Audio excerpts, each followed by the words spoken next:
Good morning, everyone. Welcome to day 2 of the regularly scheduled June 23rd through 25th ACIP meeting. We will proceed with taking roll call again today, only for the voting members. And so let me begin at this time. And please note your affiliation and conflicts, if any, as you did yesterday. So I'll begin. Jose Romero. I'm the Secretary of Health for the state of Arkansas and Professor of Pediatrics, Infectious Diseases at the University of Arkansas for Medical Sciences, and I have no conflicts. Dr. Alt. My name is Kevin Alt, and I'm a Professor of Obstetrics and Gynecology at the University of Kansas School of Medicine in Kansas City, Kansas, and I have no conflicts. Good morning. Ms. Bata. Good morning. This is Lynn Bata. I am the Immunization Clinical Consultant with the Minnesota Department of Health, and I have no conflicts. Thank you. Good morning. Dr. Bernstein. Good morning. This is Hank Bernstein. I'm a Professor of Pediatrics at Zucker School of Medicine at Hofstra Northwell, and I do not have any conflicts. Good morning. Thank you. Dr. Chen. Wilbur Chen, adult infectious disease physician, professor of medicine at the University of Maryland School of Medicine, chief of the adult clinical studies section at the Center for Vaccine Development and Global Health, and I also wear the hat of director of the UMB travel medicine practice. I have no conflicts. Good morning. Dr. Daly. Good morning, Matt Daly, Senior Investigator, Kaiser Permanente, Colorado, and Associate Professor of Pediatrics, University of Colorado School of Medicine, and I have no conflicts. Morning. Dr. Fry. Good morning, this is Sharon Fry. I am a professor of internal medicine at St. Louis University in St. Louis University in St. Louis, Missouri. I practice adult infectious diseases and then the clinical director for the Center for Vaccine Development at St. Louis University. Thank you. Good morning. Thank you. Dr. Cotton. Good morning, Camille Cotton. I'm the clinical director of Transplant and Immunocompromised Host Infectious Disease at Massachusetts General Hospital and associate professor at Harvard Medical School.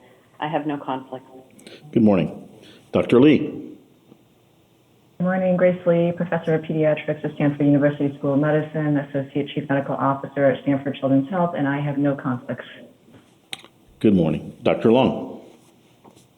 Good morning, this is Sarah Long. I'm Professor of Pediatrics and Pediatric Infectious Diseases at Drexel University College of Medicine in Philadelphia, and I have no conflict. Good morning. Ms. McNally.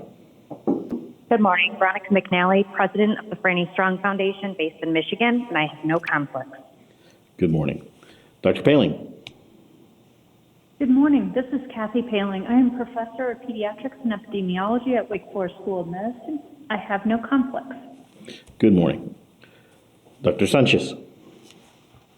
Morning, Pablo Sanchez, Professor of Pediatrics, Neonatology and Pediatric Infectious Diseases at Nationwide Children's Hospital, The Ohio State University in Columbus. I have no conflict. Thank you. Good morning. Dr. Talbot.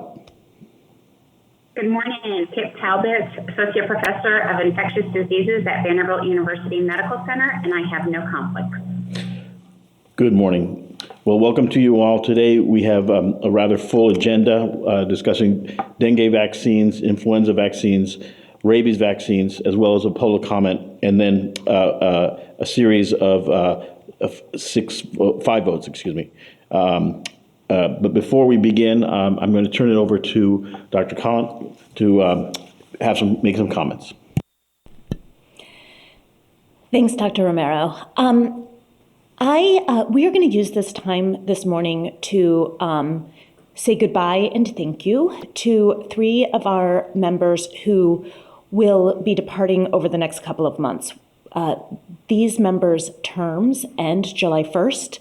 Although we haven't had the new slate of members finally approved yet, they may be here, and we hope they are here for more meetings in July and August. But We have time this morning, and we just we wanted to make sure we gave these departing members our appreciation and gratitude. I apologize if I get somewhat emotional about this. These members came into ACIP during a very challenging time, right around the time we were talking about LAIV and whether or not we preferentially recommend IIV over LAIV or return to recommending it. And they're leaving it even a more challenging time. We usually are able to see our ACIP members and all of our liaisons and ex officios in person, and we really do become somewhat of a family. And it's obviously been much harder over the last year and a half. But the dedication of all of these members, but in particular the departing members that we're talking about today, just overwhelms me and our CDC staff on a daily basis.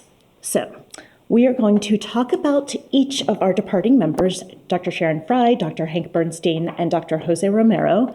And then once I introduce or talk about each one of them, they're going to provide some comments on their experience or whatever they would like to share with us today. So next slide. So Dr. Henry or Hank Bernstein has been the chair of the Child and Adolescent Schedule Work Group, the pertussis vaccines work group, and he's been a long-standing, before he was an ACIP member, and critically important member of our influenza vaccines work group for really as long as I can remember. He also was on the meningococcal vaccines work group during his tenure here. Dr. Bernstein and I have, I am particularly appreciative of him. He was one of the first people I encountered during my first year of residency as a pediatrician who was really a true primary care pediatrician. And he really started talking to me about vaccines however many years ago. It was lots and lots of years ago, and helped mentor. He was one of the people who mentored me through my career. He has also just been a huge advocate and supporter of not only ensuring all kids are vaccinated, but really talking to parents and working through questions with them and trying to understand how to, as a primary care physician, improve vaccination rates. I'm going to read some words of wisdom that he provided. He was a CDC flu fighter, and one of the questions that was asked is, what would you say to those who are hesitant to get a flu shot? And his words were, it's extremely important to be sympathetic to individual concerns, which are likely to be different for different people. And while I think our vaccine confidence, our understanding of the challenges in vaccine confidence really now get down to individual questions, and we understand this mantra. Dr. Bernstein was there well ahead of me and many others. He's always thought about public health on a personal level, but also on a population level. And we know that Dr. Bernstein will continue. We are hoping to be participating in these work groups, hopefully at least the influenza work group. But we will miss his amazing questions, wisdom, and input, and really sticking to his perspective at the right times and in the right way, in such a collaborative way on the ACIP. So Dr. Bernstein, I'm going to hand it over to you.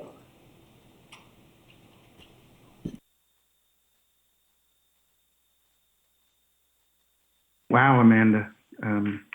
Thank you so much for those kind words. For me, the phrase "time flies" captures my 4-year term on ACIP well. This has been truly an amazing opportunity and memorable experience, often challenging, but always rewarding. COVID-19 has added to the intellectual challenge. It's incredibly impressive to me how ACIP balances science, implementation, and equity in transparently making its policy recommendations. One of my personal mantras has always been TEAM, T-E-A-M. Together, everyone achieves more. During these past 4 years, I've learned firsthand and in depth how ACIP is a team effort. Of course, numerous CDC folks always provide their remarkable intelligence, expertise, commitment, leadership, and service.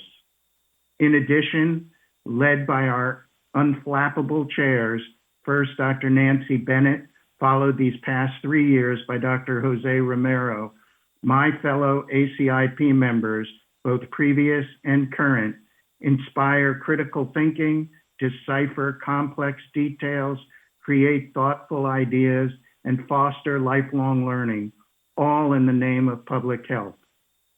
Many liaisons also share their brilliant minds and passions, and the public voices their valued perspectives.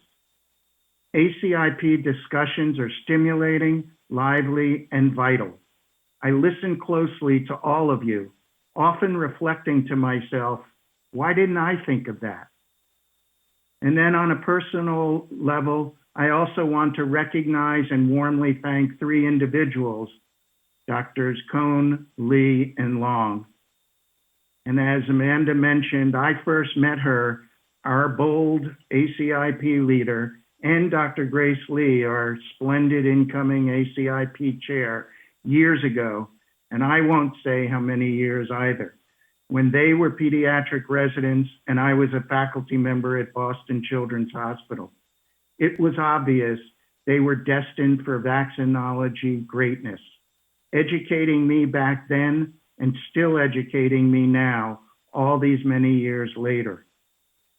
Dr. Sarah Long, a recent addition to ACIP, is one of my own mentors when I was a pediatric resident in Philadelphia. She helped ignite my love of vaccines, infectious diseases, and medical education. I'd like to end by sincerely thanking everyone for all that you do as a team in making public health for our entire country a top priority.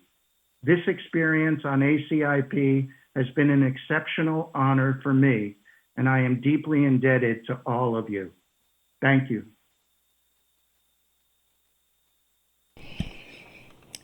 Thank you so much, Dr. Bernstein. Moving on to Dr. Sharon Fry. So Dr. Sharon Fry has been, over her tenure of ACIP, the Ebola vaccines chair, the hepatitis vaccines chair, the rabies vaccines chair, and she has been on the anthrax vaccines work group. For a few minutes there, we thought she was going to be chairing all of the issues on the table these days. But COVID overwhelmed that, and now we have a lot more other things going on as well. I did not know Dr. Fry, before she started on her tenure at ACIP. And as much as I appreciate and enjoy those who I knew before, I am even more excited to be introduced to amazing, wonderful people who join our committee. Dr. Fry is not only an amazing researcher in vaccinology, but she has lived a life she's lived life to its every moment. One of the first things we all learned about her early is that in addition to working around the clock on vaccine clinical trials, she is also a vintage sports car driver. And one of the things I learned is that vintage sport cars don't go more than 130 miles per hour, but the turns are really challenging. And over the last year, not only has she participated in some of the most busiest work groups of the past couple of years. But she has also helped the vintage sports car team racing get back to driving with her epidemiologic expertise and her public health guidance to them.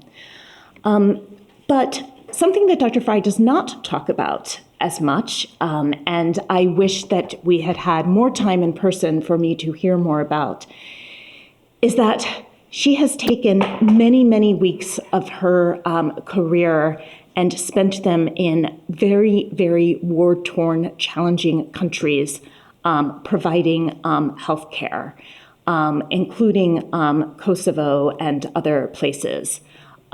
She is an incredible woman, an incredible person to have on our work group. As many of you heard yesterday, she has an incredible ability to bring together basic science and vaccinology and bring that to the forefront of our discussions about disease impact and policy decisions. And she has just contributed to our discussions in really ways that I just did not anticipate and am so grateful for over the last 4 years.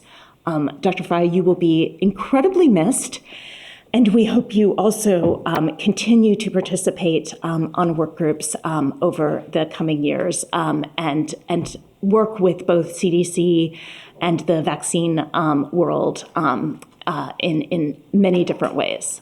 So I'll hand it over to you, Dr. Fry. Thank you, Dr. Cohn. That was a pretty amazing introduction and a wonderful thank you. I am not going to take the same route that Dr. Bernstein did because he so eloquently discussed why the ACIP is wonderful. And I'm not going to mention names because I am so afraid I'm going to forget somebody. But I will mention one name, and you will hear that name later. I do want to let everybody know that I have learned an incredible amount of information and gained an incredible amount of knowledge by participating on the ACIP.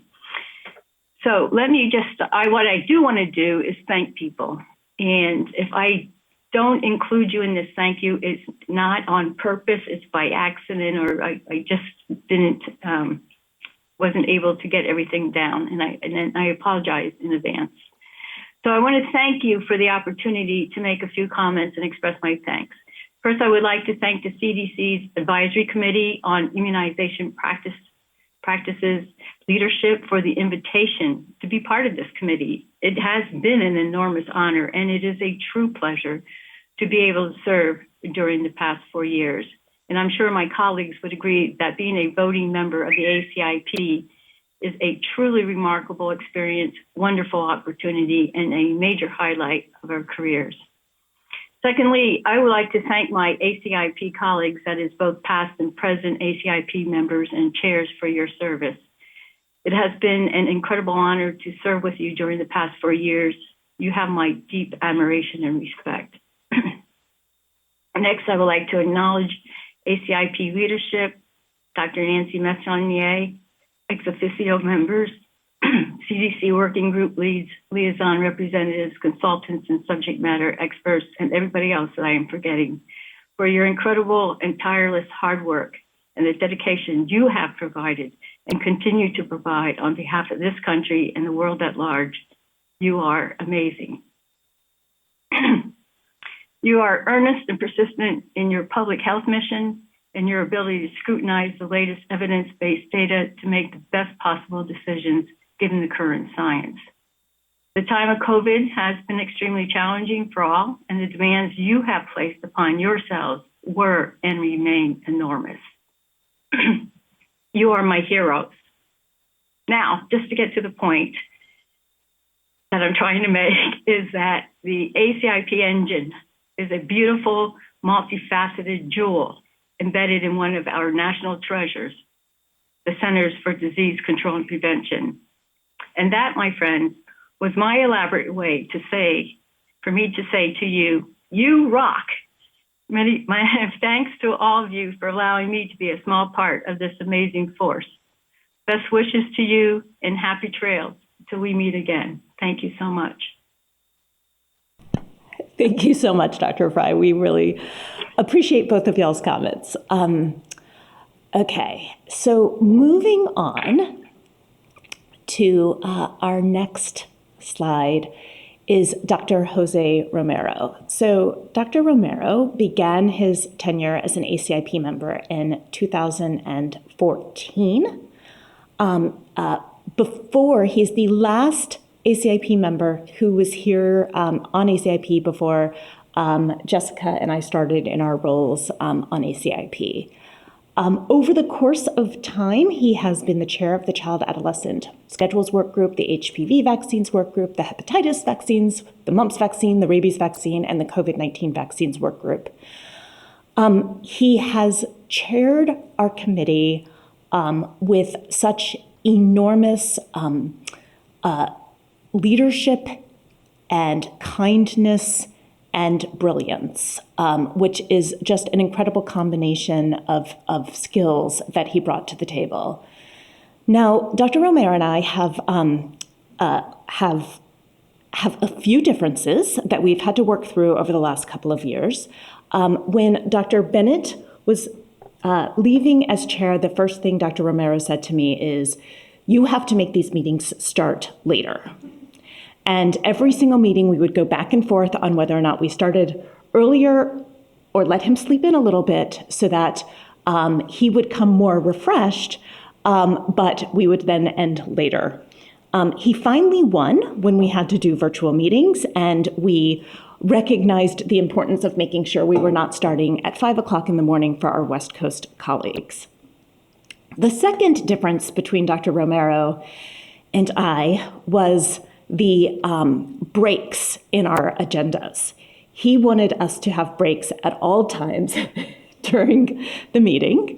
And we were just trying to get through the enormous amount of agenda time. But I actually really came to appreciate his pushing to give people breaks as we realized that the more exhausted we get, the more we really do need the time in between sessions to refresh and regenerate. And we will definitely take that with us as we move on. We will not have ACIP meetings go as extensively long as they used to without breaks.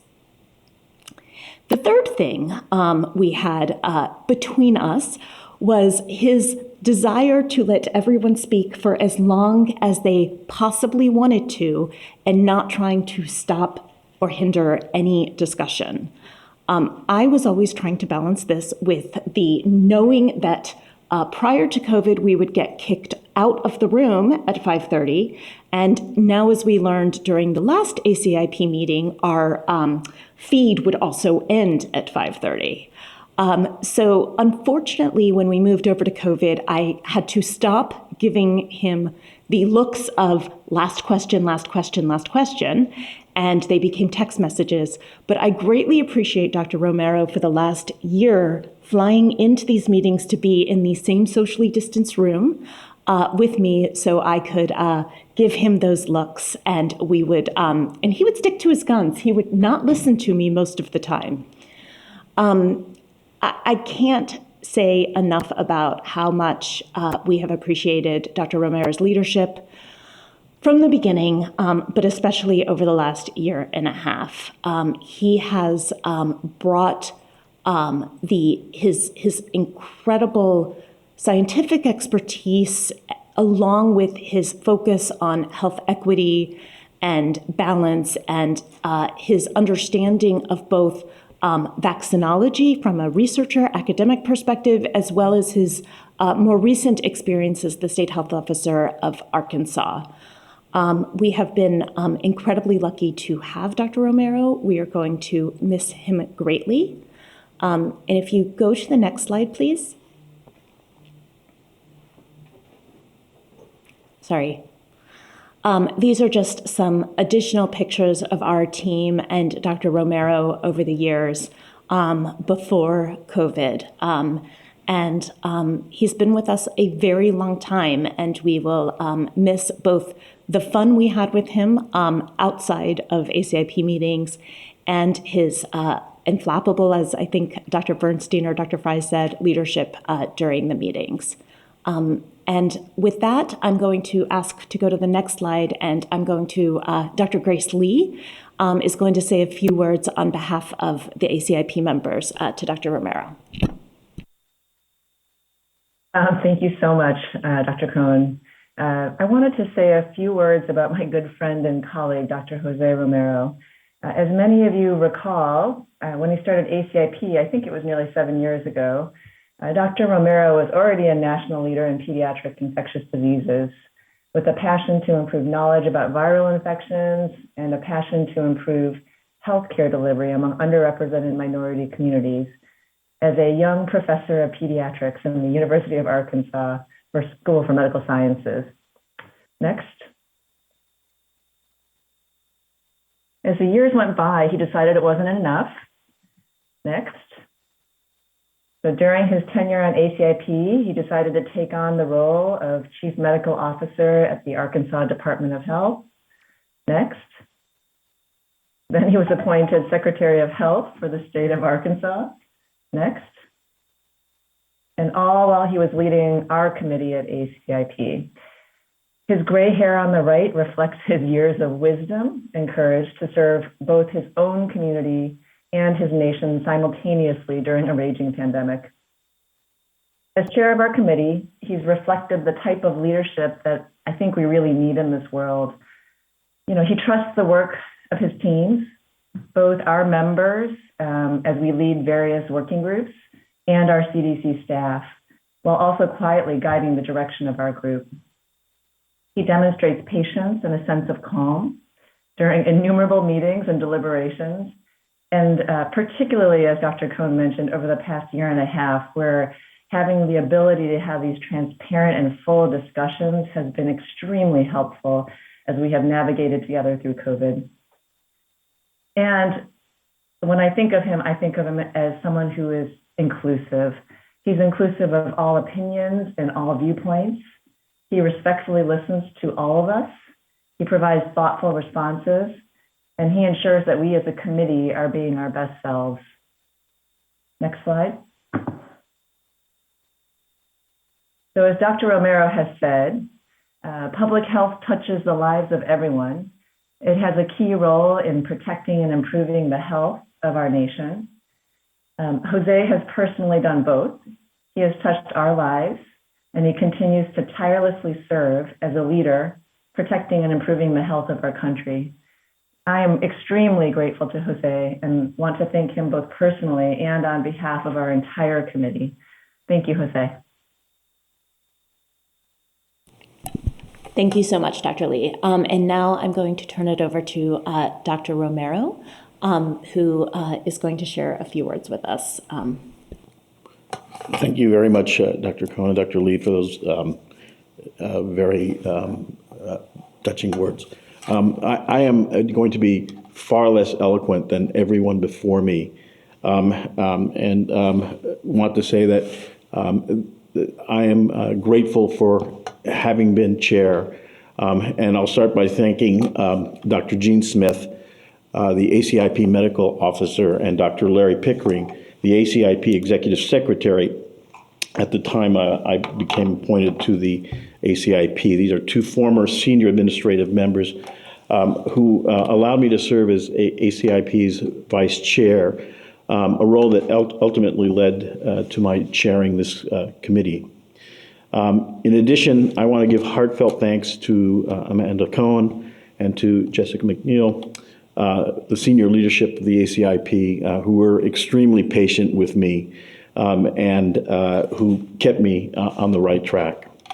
I need to mention thanks and give thanks to Stephanie Thomas for all the work that she does in the background and keeping us going.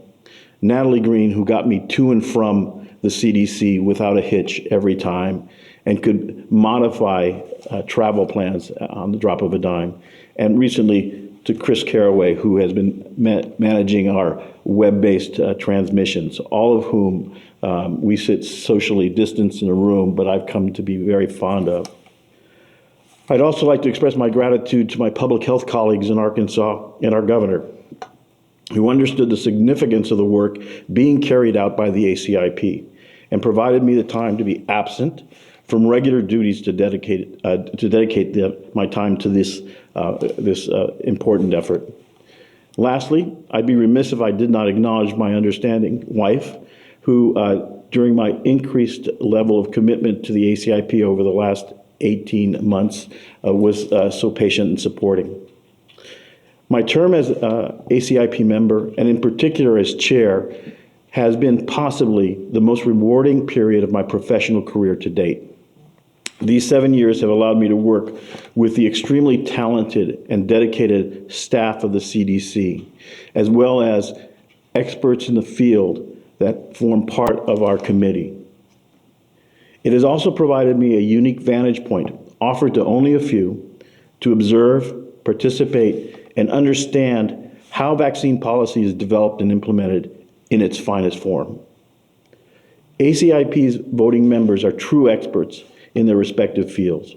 They bring with them their unique experiences and points of view that, coupled with sound data analysis provided by the women and men of the world's premier public health agency, the CDC, and supplemented by real-world perspectives offered by the ACIP liaison members, allow the committee to craft, modify evidence-based vaccine policies that affect the lives of millions in this country and at times extend well beyond our borders. The preceding 18 months have been filled with uncertainty, apprehension, sadness, frustration, disbelief, and at times anger. We have confronted the worst pandemic in a modern history. Throughout it all, the voting members of the ACIP, CDC personnel, our ex officio and liaison members have dedicated countless hours to dispassionately develop evidence-based vaccine policy initially for the prioritization of scarce vaccine resources and the use of truly novel vaccines for the prevention and mitigation of COVID-19. In addition, we have evaluated rare adverse events associated with these vaccines in order to be certain that we are recommending them appropriately. All the while, multiple non-COVID vaccine work groups have continued their work uninterrupted on multiple other vaccines and vaccine issues. Participation on the ACIP has allowed me the opportunity to contribute to the improvement of health and lives of millions of persons. I only hope that I have made a small contribution to the policies and recommendations that have come from this committee during my tenure on the ACIP. I'm truly grateful for this opportunity. I've made strong friendships while on the ACIP, ones that will last well into the future. I regret that the pandemic has taken the opportunity from me to interact with our newest members and liaisons, as well as to say goodbye in person to those I've worked so closely with. I will miss you all. It has been a privilege and an honor to serve as a member of the ACIP. Thank you. Thank you, Dr. Romero, and thank you all for your amazing words, and to all of those listening, thank you for giving this time to us to share our appreciation and gratitude. I know I speak on behalf of everyone listening that the incredible work that all of you have put into this committee, cannot be, that words can't thank you enough. So we're going to go ahead and jump into our agenda for today. And we are starting, as I pull it up, hold on 1 minute. So we'll begin with the dengue vaccine discussion with opening comments by Dr. Willard Chen. Dr. Chen, please. Thank you, Dr. Romero. And I'll just briefly mention that all of these tributes that I'm hearing for our departing voting members are truly inspirational to me and your presence has been just terrific. I want to avoid the tone of a funeral, so I want to just say, I'm looking forward to crossing paths with each of you in the future and potentially working with each of you in the future. Let's go to the next slide.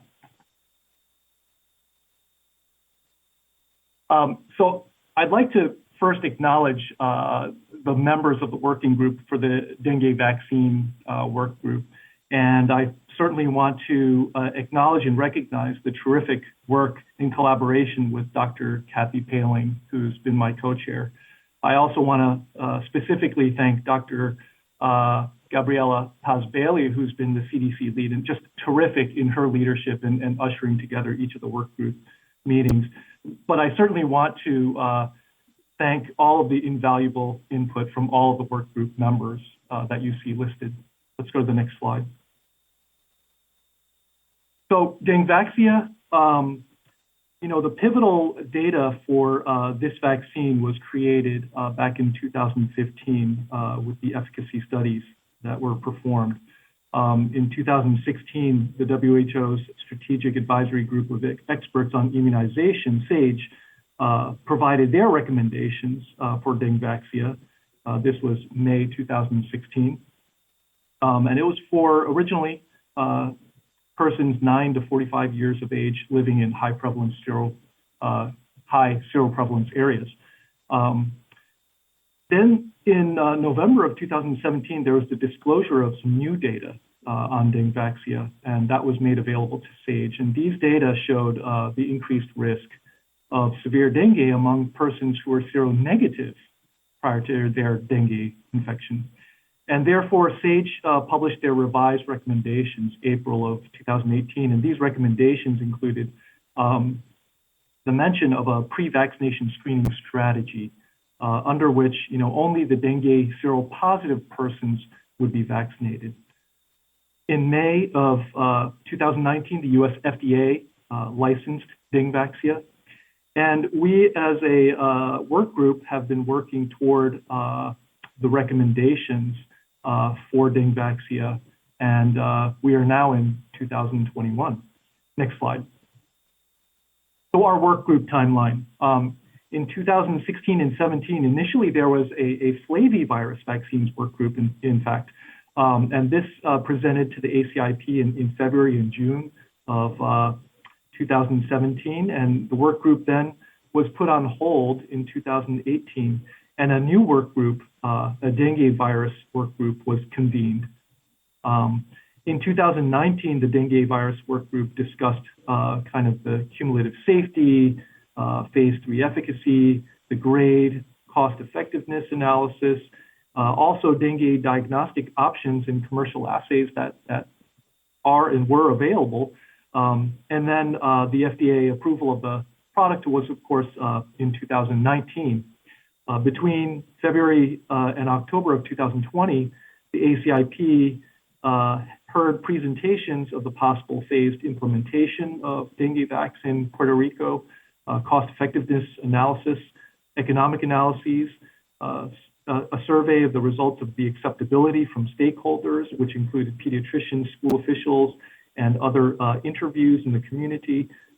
Feasibility and health equity also were addressed at those times. At the February this year's meeting, the results of an independent evaluation of the dengue serologic tests and our work group's interpretation were presented to the ACIP. In the meantime, this is not on the slide, but the dengue work group has also been working closely with the AAP's Committee on Immunization Practices to really try to ensure that the concerns of the AAP, which represents the pediatric population certainly, and this is where the vaccine is targeted. And we tried to, address questions about education, equity, implementation for the COID. At the May 5th ACIP meeting of this year, just last month, we presented the evidence to recommendations framework. Let's go to the next slide. So in the February meeting, we discussed that this vaccine requires a pre-vaccination serological test for screening. The screening test needs to be both sensitive to maximize the ability to identify eligible children for vaccination and specific to reduce the risk of vaccinating seronegative children. The CDC independently evaluated a number of commercially available assays and identified an ELISA and 2 rapid tests that met the work group's criteria for sensitivity and specificity. And the test performance characteristics, we argue, should be included in the ACIP recommendations and on the CDC's website. Next slide. Last month at the May meeting, we discussed, our recommendations that dengue, of course, is an important public health problem, and that dengue Vaxia is an effective vaccine for seropositive children ages 9 to 16 years of age. We talked about the cumulative information that suggests that the benefits outweighs the risks. We discussed the work group believes that the vaccine will be acceptable to the target population and stakeholders. The vaccine will also result in cost-effective public health intervention and will increase health equity. Vaccination is feasible to implement, we believe. It will require a lot of work by the local public health department, working very closely with providers and parents in planned educational programs, and this is something that we'll discuss today. And the work group believes that Denvaxia should be implemented as a routine vaccination for children 9 to 16 years of age in endemic areas. Next slide. So today, we will vote on the Denvaxia recommendations. Next slide. Our agenda for our presentations today is that Dr. Inés Esquilin, professor of the University of Puerto Rico, will present data that have been collected on the acceptability of dengue vaccine among providers and parents. Dr. Cardona, who is the Chief Medical Officer of the Department of Health, Puerto Rico, will present the local public health department's perspective on their planning and their vision for the implementation of dengue vaccinations. And finally, Dr. Paz Bailey, our CDC lead, will review the evidence to recommendations framework so that we can discuss and vote on the dengue vaccine recommendations. I'll just mention that we're planning to have these 3 speakers present in entirety first, then we'll open up our time to Q&A afterwards, and that's because each of the presentations are rather complementary to each other, and we may answer some questions that you may have through the subsequent presentations. So I think I'll end there. Thank you. Thank you very much, Dr. Chen. So we'll move on to the next speaker, Dr. Inés Esquilin, who will speak on acceptability of the dengue vaccine in Puerto Rico.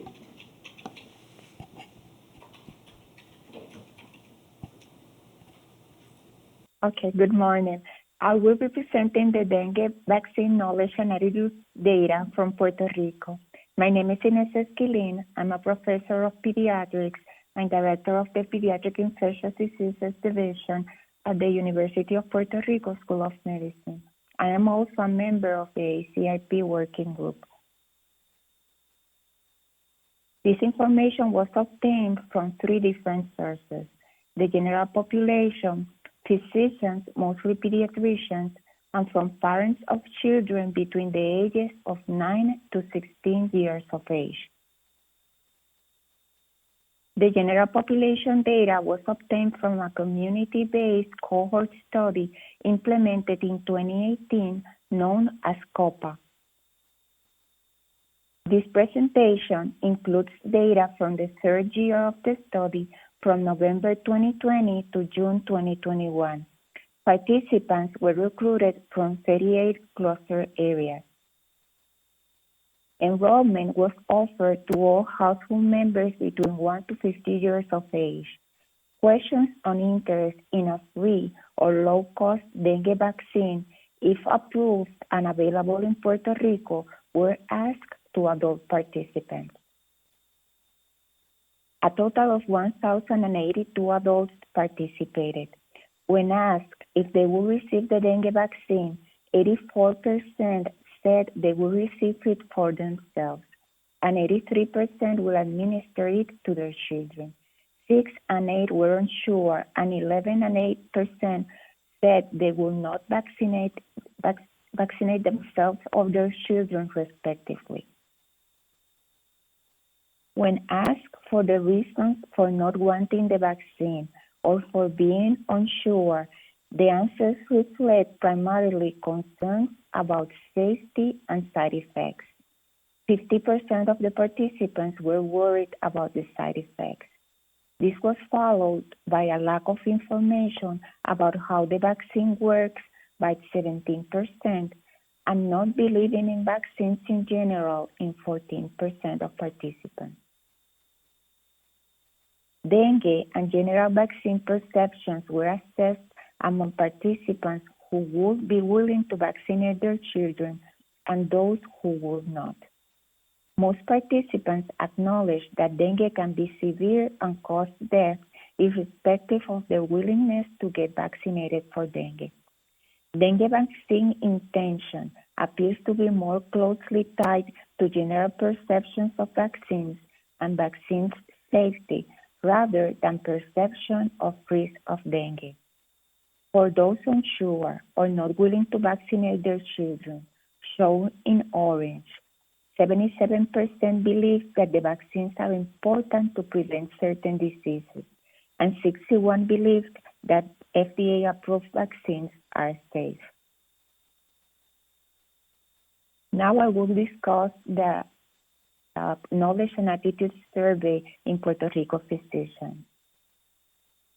In terms of the methodology, the survey was supported by the Puerto Rico Academy of Pediatrics, the College of Physicians, the Science and Technology Trust, and the University of Georgia. A pediatrician from the CDC Dengue branch gave 3 presentations to local pediatric associations during their fall and winter continuing education meetings. Physicians were asked to complete the survey after the presentation. The survey included information on the risk of hospitalization and severe illness in vaccinated seronegatives and on the implications on pre-vaccination test specificity.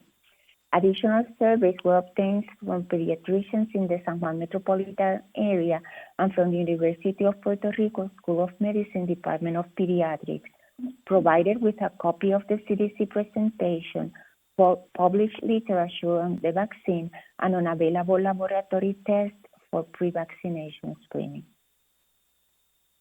There were a total of 114 respondents. Only 31% of physicians administer vaccines in their offices. Most vaccines are administered in public and private immunization clinics in Puerto Rico. And 98% of participants acknowledged that dengue is a significant public health problem in Puerto Rico. Only 57% of physicians knew that there was an FDA-approved dengue vaccine. Assuming a laboratory test with acceptable specificity were available, 73% of physicians would recommend the vaccine, and 21% did not know at the time of the survey. Of those who will recommend the vaccine, 92% think that dengue is an important public health problem in Puerto Rico, and 38% think that laboratory testing reduces the risk sufficiently.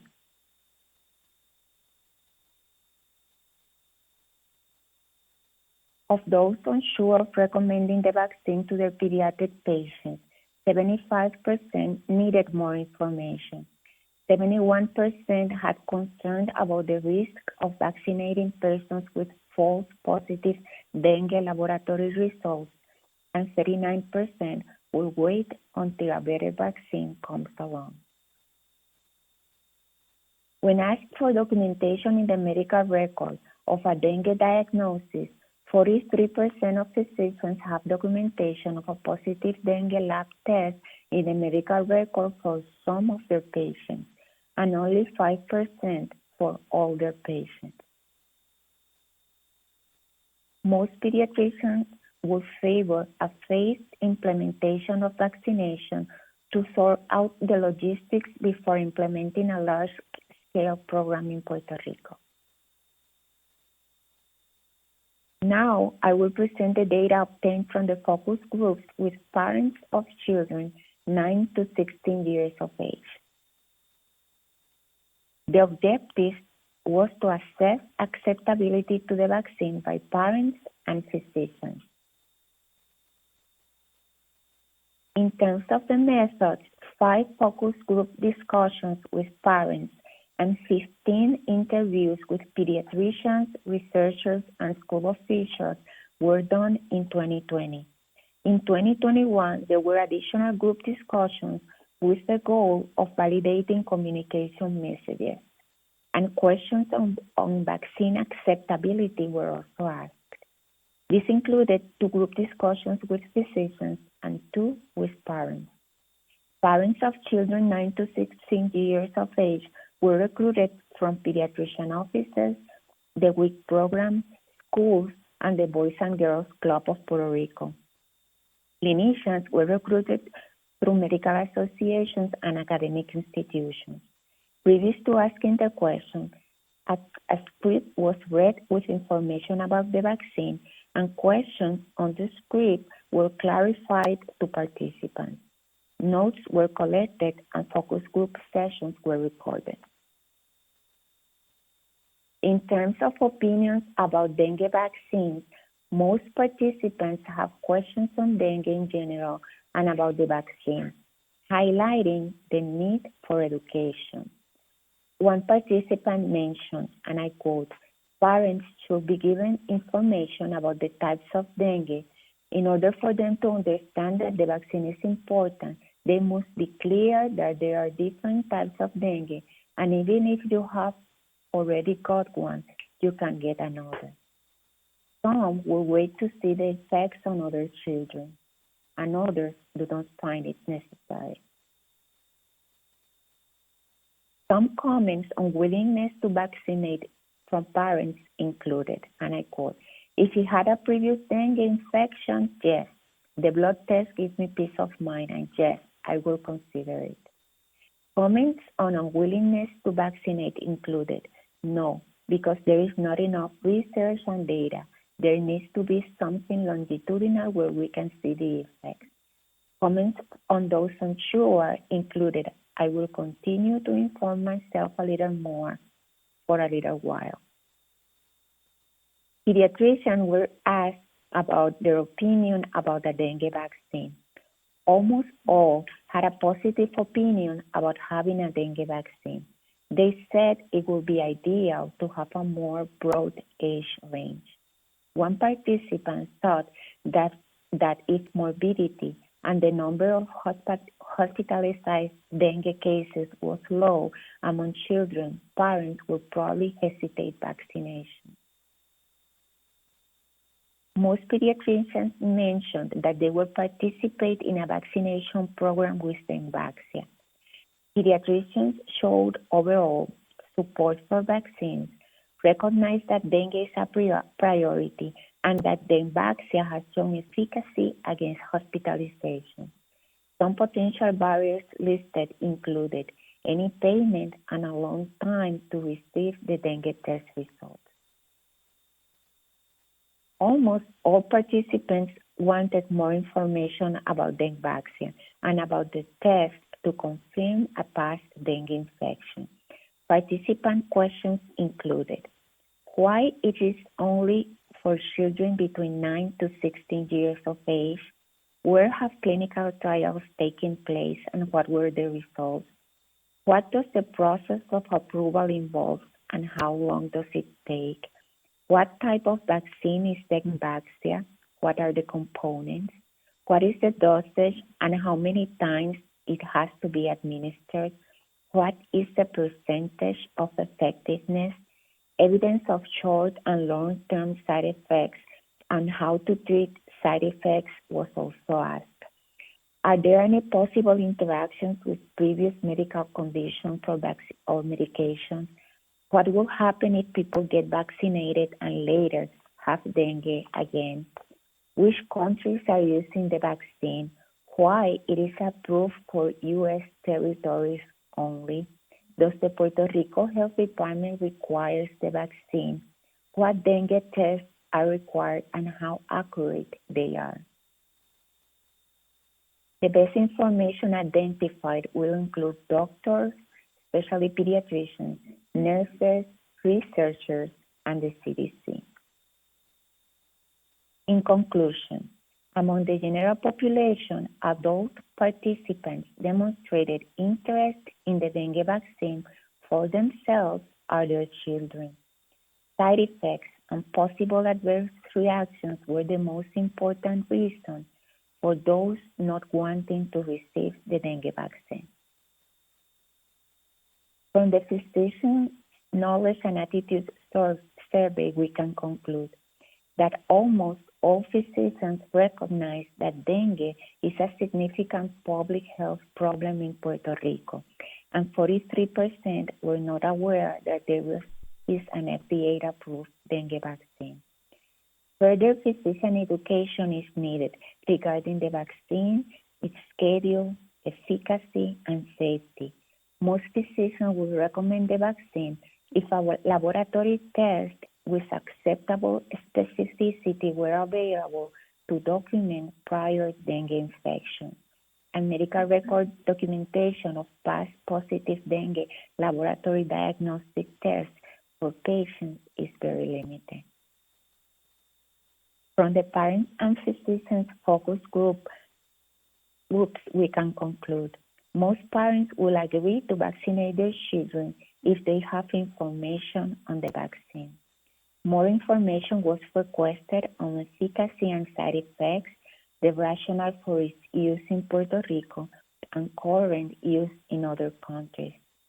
Having the support of the University of Puerto Rico School of Medicine, the Puerto Rico Health Department, and the CDC, and the disease prevention impact was also very important to participants. The identified influencers to vaccinate will be the pediatricians.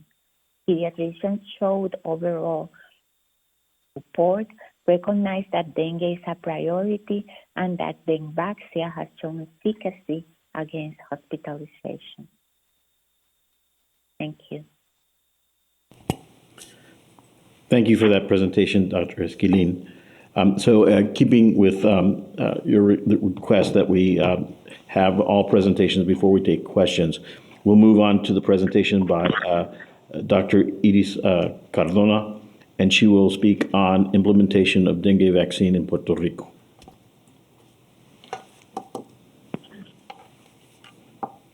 Everybody hear me, please? We can. Go ahead. Okay, thank you. Good morning, everyone. My name is Iris Cardona. I am a pediatrician, a pediatric infectious disease specialist in Puerto Rico, and I am also the Chief Medical Officer for the Puerto Rico Department of Health. Before this position, I have served as Undersecretary of Health and Incident Manager for the COVID-19 vaccination operations in Puerto Rico.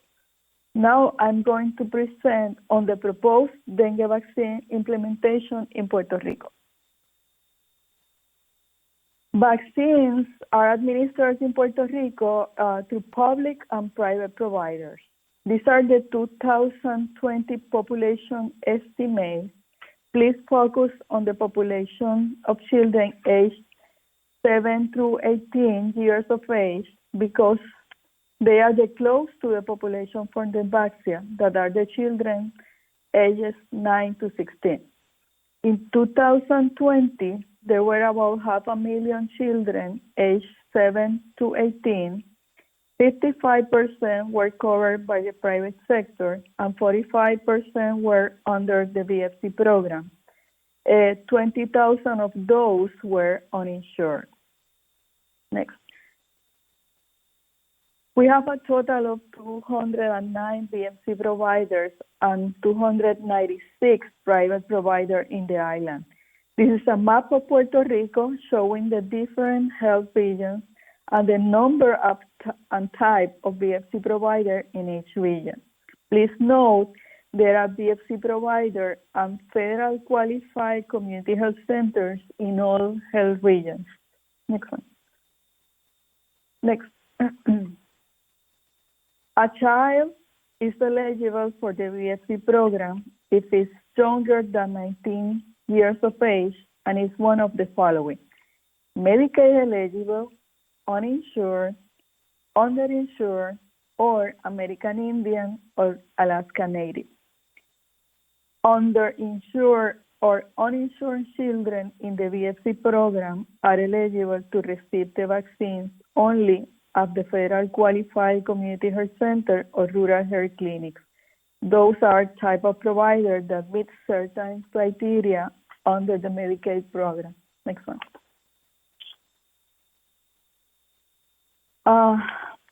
Puerto Rico Health Department has an immunization program, and the mission of the immunization program includes recommend immunization public policy, granting immunization quality services, supply vaccines funded by the federal government to providers serving Medicaid recipients, audit vaccine management, storage, handling, and administration, educate the parents, the community, and the provider on vaccines, implement the Puerto Rico immunization law, which is the immunization mandates law, but we do not offer direct patient care services except during public health emergencies.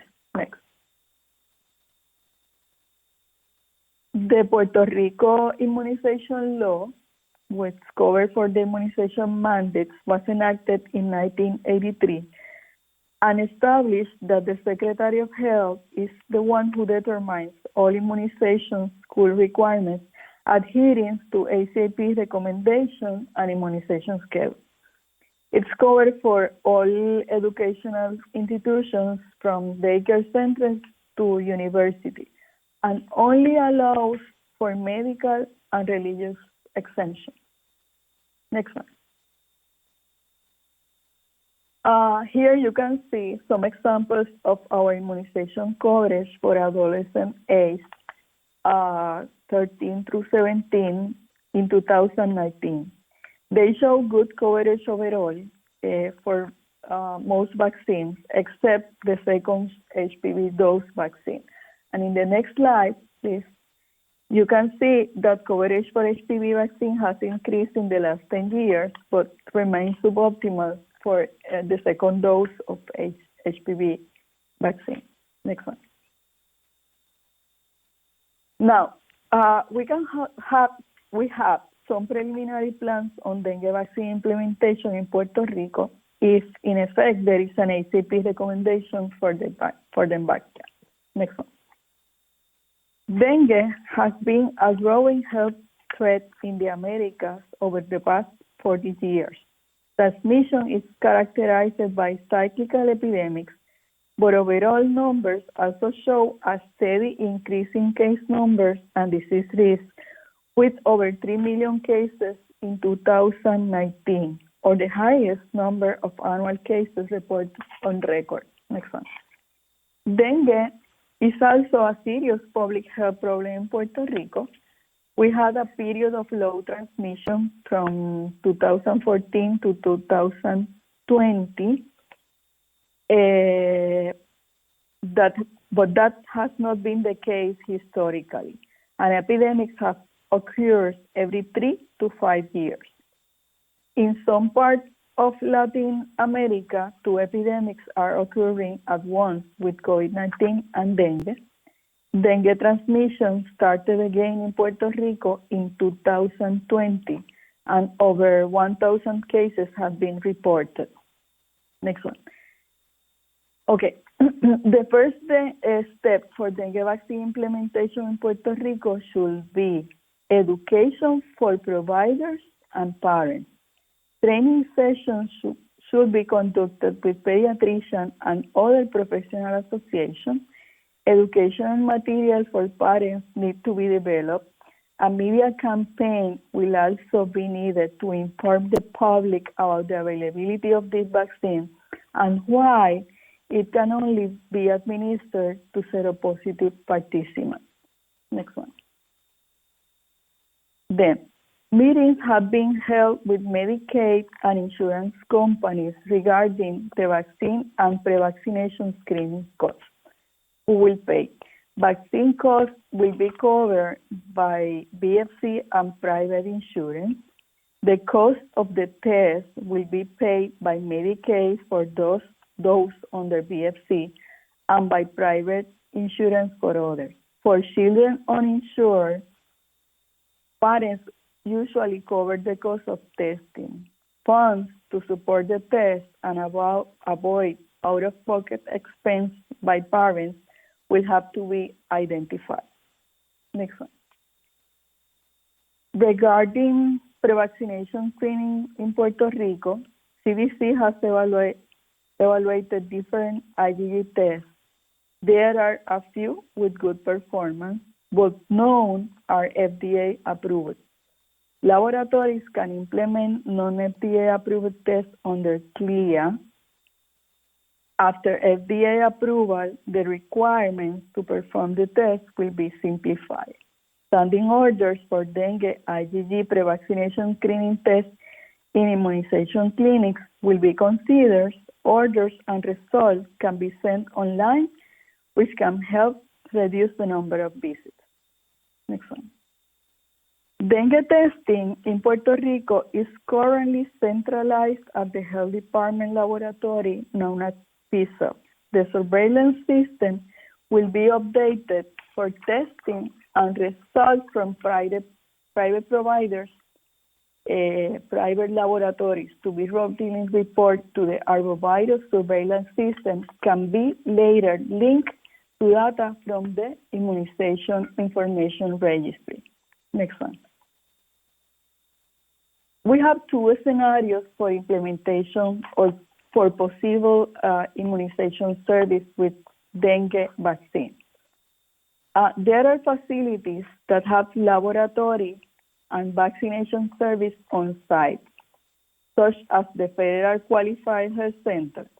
In this scenario, during the annual wellness visit, pediatricians can assess eligibility for dengue vaccine, order a laboratory test, and if results are positive, immunize the child against dengue all in one visit.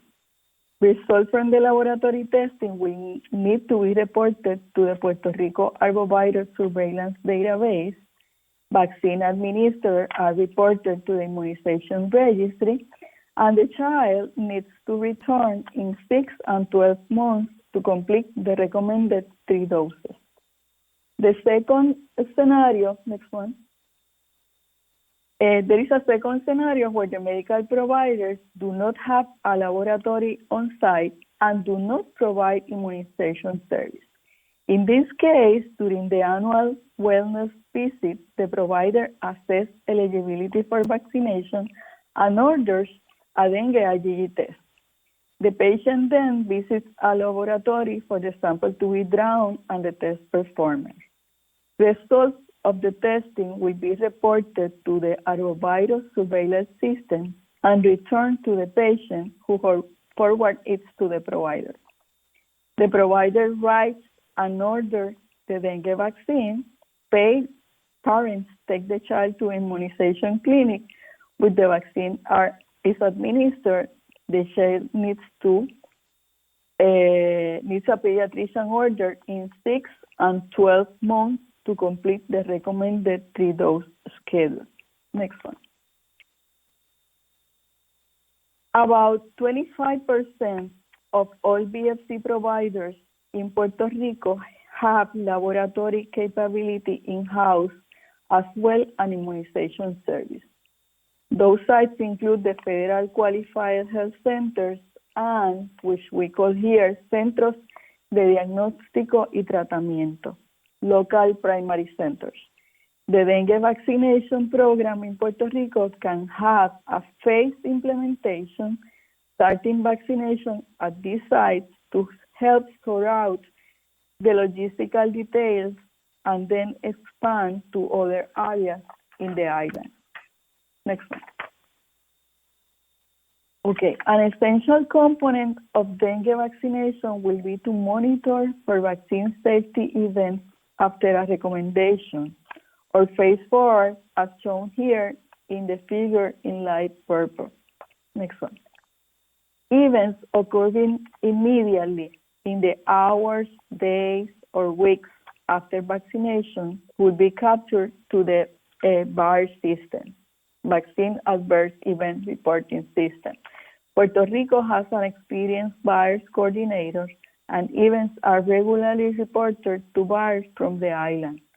Over 800 events have been reported for Puerto Rico this year, showing how the system is in place and ready to identify serious events occurring immediately after vaccination.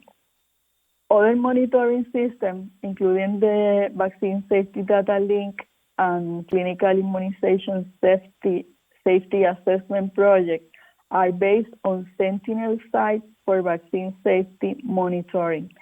But unfortunately, we do not have any sites located in Puerto Rico. Next one. One of our main concerns in this group is the seronegative patients who were false positive on the pre-vaccination screening test and will be at increased risk for hospitalization and severe dengue. Because of the case presentation and time, identifying these cases of hospitalization and severe disease among vaccinated children will mostly occur several years after the vaccine was given and will be reported through the existing basic dengue surveillance system in Puerto Rico. Next one. All dengue virus testing in Puerto Rico is centralized at the B-Cell Puerto Rico Health Department laboratory. Specimens from suspected dengue case are submitted with a case investigation form shown here on the right. This form captures information about clinical signs, symptoms, outcomes, including hospitalization and severe dengue warning signs. Both the clinical information and laboratory results are entered in the Puerto Rico Department of Health arboviral database.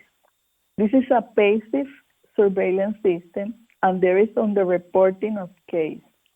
For every case reported, it is estimated that there are 5 or more dengue hospitalizations that were not reported to the health department. Next one. However, there are some steps that could enhance the surveillance for dengue cases after vaccination and improve the reporting. This could happen by conducting outreach to hospitals and educating healthcare providers about dengue vaccine. Doctors could also receive refresher training on identifying dengue cases and the need to report the hospitalization. Enhanced surveillance for dengue hospitalization could also be implemented at selected pediatric hospitals in Puerto Rico. Next one. When dengue hospitalization or severe cases are reported, the dengue vaccine history will be important new information to collect. This will happen by first adding the dengue vaccine history to the arboviral case investigation form, and a secondary method to verify this information is through the vaccine or immunization registry. This will happen by establishing a link between these two databases to establish the vaccine history for people reported to the arboviral database. With this information, we could monitor the number of reported hospitalizations among vaccinated children to identify any potential safety signals or unexpected events. Next one. Then in summary, Puerto Rico Department of Health adopts ACIP recommendations for local vaccine schedule, and these are reviewed once a year. Immunization registry reporting is mandatory by law. The population of children aged 9 to 10 years old receive limited vaccines because there is no routine vaccine recommended for those ages. Dengue testing can be incorporated to annual wellness visits. About 25% of VFC providers actually have laboratory capability in-house and we can start dengue vaccination at this site. Vaccine series completion in age cohort is expected to be lower for the second and the first and the third dose, and we have to work with that. Next one. VAERS is in place to detect any adverse event potentially associated with the Denvaxia that occur in the days or weeks after vaccination. But the larger challenge for these vaccines will be monitoring for events that occur years after vaccination. These events can still be captured through the existing dengue surveillance system, but we need to add vaccination information and improve reporting. Links between the arboviral database and vaccine registry are need to be established. With this information, we can monitor overall numbers of hospitalization and severe disease and assess if numbers are higher or lower than expected. Next one. As a pediatrician, I know that dengue in Puerto Rico mainly affects children. If there is an effective vaccine that can help prevent disease among this population, we are willing to work on implementing this program. It will take some effort and some time because the uniqueness vaccine that needs a laboratory test before administration, and we still have several logistical details that need to be worked out. But as I say, we acknowledge that this is a public health problem, and we are willing to work on implementing the program if there is an ACIP recommendation. Thank you for your attention. Thank you for your presentation, Dr. Cardona. We have one more presentation before we take questions, and that is by Gabriela Paz Bailey on dengue vaccine draft recommendations using evidence to recommendation framework.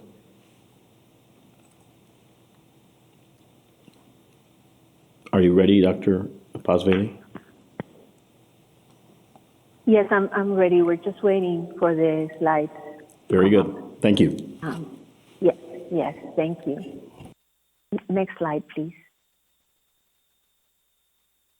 So there are 4 dengue types, and you have heard this now several times, but I just want to remind everyone that a person can be infected with dengue 4 times in their lifetime, and that infection with a serotype provides lifelong type-specific immunity and short-term cross-immunity against other serotypes. Next slide. In terms of the Denvaxia timeline, Dr. Chen has already reviewed this. The phase 3 trials were published in 2015, and when they were published, there was a safety signal of increased risk of hospitalization and severe disease among the youngest children, ages 2 to 5. And it's because of this that WHO recommended the vaccine for persons 9 years of age and older and to be used in highly endemic areas.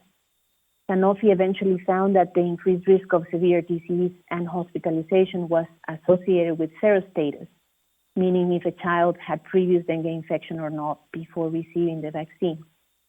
So after this, WHO revised their recommendations saying that the vaccine should only be given to children with laboratory confirmed evidence of past infection. The FDA licensed this vaccine in 2019 for children ages 9 to 16 with laboratory confirmed previous dengue infection who live in an endemic area. The screening test before vaccination is going to be crucial for the safe administration of the vaccine. And the ACIP dengue vaccine workgroup prepared recommendations on the performance of the test that will be used for pre-vaccination screening. This was based on an international target product profile that was adapted for U.S. territories and associated states. The test performance should have a minimum specificity of 98%, sensitivity of 75%, positive predictive value of 90%, and negative predictive value of 75%. This guidance is going to be included on the MMWR with the vaccine recommendations if there is an ACIP vote on the recommendations. And we're also planning on publishing the guidance on the CDC website and include a summary of the results of the CDC evaluation. And if a new test becomes available, the table could be updated, incorporating new tests. We're still trying to get confirmation from the CDC lawyers that this plan is acceptable, but that is what we're planning so far. And as you may remember, we presented on the CDC evaluation of commercially available tests. CDC identified one ELISA test and two versions of a rapid test that had high specificity between 97% and 98%. I will discuss now the results of the evidence to recommendation framework, and I will review the consensus from the workgroup for each of the elements listed in this table. Our policy question is, should 3 doses of Denvaxia be administered routinely to persons 9 to 16 years of age with laboratory-confirmed previous dengue infection and living in endemic areas? So the first element in the ETR is if dengue is a disease of public health importance. So these are the U.S. and freely associated states where dengue is endemic. And the second column in the table has the population of children ages to 9 to 16 years in each of these areas. And it's to show that most of the children that will benefit from the vaccine reside in Puerto Rico, about 85%. And as Dr. Cardona has explained, dengue epidemics occur every 3 to 5 years. 95% of the dengue cases in the U.S. territories have been reported from Puerto Rico. And there has been an unusually long period with little dengue transmission in Puerto Rico since 2014. Part of the reason was the cross protection from the Zika epidemic. But since the end of 2019, beginning of 2020, dengue cases started being reported, and over 1,000 PCR confirmed cases have been reported since then and are shown here in the map of Puerto Rico. The prevalence data for dengue is only available from Puerto Rico. There have been 3 studies that suggest seroprevalence between 50 and 60% for this age group. So despite the fact that there has been little dengue circulation from 2014 to 2019, we see this high seroprevalence, meaning that incidence must have been quite high during the outbreak years. So the workgroup consensus is that dengue is a disease of public health importance. The next section is going to be on benefits and harms, and this element is how substantial are the desirable anticipated effects. Efficacy for this vaccine against virologically confirmed dengue or symptomatic dengue is 82%. The efficacy varies by serotype and is the highest for serotype 4 at 89%, followed by serotype 3 at 80%, and it's lower for serotypes 1 and 2. Efficacy against hospitalization and severe dengue is shown here as a relative risk, and it's estimated with 3 different methods, multiple imputation, TMLE, and NS1. But for these and other graphs, I'm going to focus on the multiple imputation result. So the vaccine results in a 79% reduction in hospitalization risk and an 84% reduction in the risk of severe dengue. This data was recently published by Sanofi and talks a little bit about the duration of protection. The results are shown for the first 2 years of the study combined, year 3 and year 4 separately, and then the last 2 years, 5 and 6 combined. And efficacy does wane with time. However, the vaccine was still efficacious against hospitalization in year 5 and 6. So the work would consider the desirable anticipated effects to be from moderate to large. Next slide. So how substantial are the undesirable anticipated effects? The most important undesirable effect is the increased risk of hospitalization and severe dengue among seronegative children. The increased risk in seronegative vaccinees compared to controls for hospitalization was 41% greater based on the multiple imputation results. And for severe dengue, vaccinees had twice the risk of severe dengue compared to controls. These findings, as you can see from the confidence intervals crossing 1, were not statistically significant, but were consistently above 1. And it is important to note that these children fully recovered after their hospital stay. So regarding more traditional adverse events, there were no difference in severe adverse events at 28 days. There were fewer adverse events in the vaccine group at 6 months, and there were no differences in deaths. And similar to what I presented for seropositives, this graph presents the risk of hospitalization in seronegatives by study period. So the risk of hospitalization was the greatest in year 3 after vaccination, with a hazard ratio of 2.6. And what I want to show is that it did not increase in subsequent years. In year 4, it was 1.68, and in year 5 and 6 combined was 1.12. And in addition, the Data Safety and Monitoring Board requested Sanofi to follow up all seronegative children vaccinated in the different trials at least for 10 years after vaccination. And among the nearly 10,000 children followed, Sanofi has reported that there have not been any severe or hospitalized additional cases reported. Right. So the work group interprets the undesirable anticipated effects to be small. Next one. Do the desirable effects outweigh the undesirable? Next. So the benefits of Denvaxia are that it prevents symptomatic dengue, hospitalizations, and severe dengue among seropositive children. And the main potential harm is the increased risk of vaccine-induced hospitalization and severe disease when a seronegative child is vaccinated after a false positive result. Next.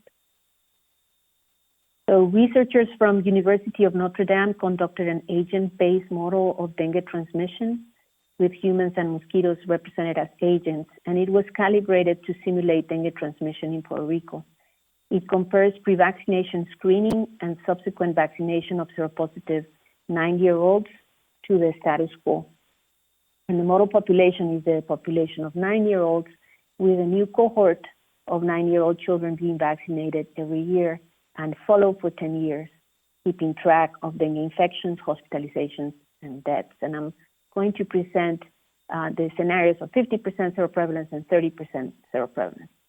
The population level benefits, as I mentioned, are symptomatic and hospitalized cases averted, and the risks vaccine-induced hospitalization among dengue-naive individuals. Right. So with the test and vaccinate coverage of 80% using a test with 75 sensitivity and 98% specificity, the model produces estimates of baseline symptomatic and hospitalized cases, and among children 9 to 16 years, the number tested and vaccinated, symptomatic cases and hospitalizations averted, and the number of additional hospitalizations by erroneously vaccinating seronegatives with a false positive test result. And these same numbers that you see in this table, I'm going to present them as graphics in the subsequent slides.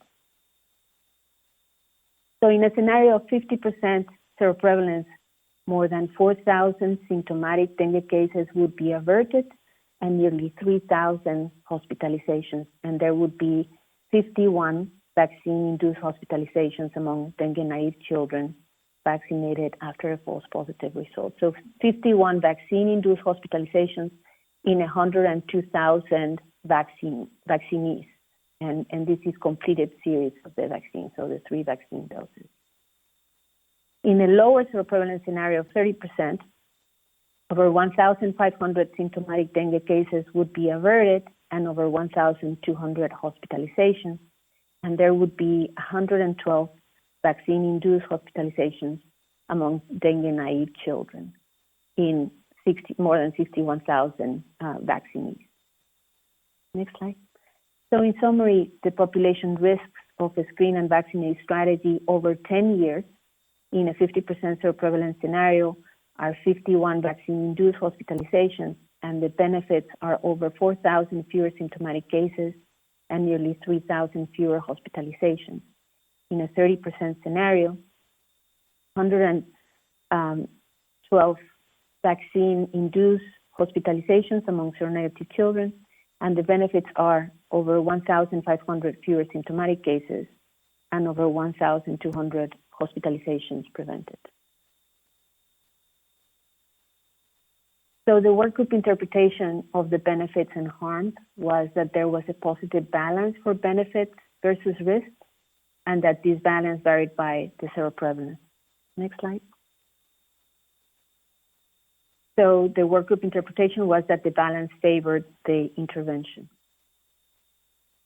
Based on the GREAT methodology for the outcomes of virologically confirmed dengue, hospitalization, severe dengue, and death, the certainty of the evidence was considered high for efficacy and moderate for safety. So does the target population feel that the desirable effects are large relative to the undesirable effects? Based on the data presented by Dr. Esquilin today, the workgroup responded probably yes, with important uncertainty or variability.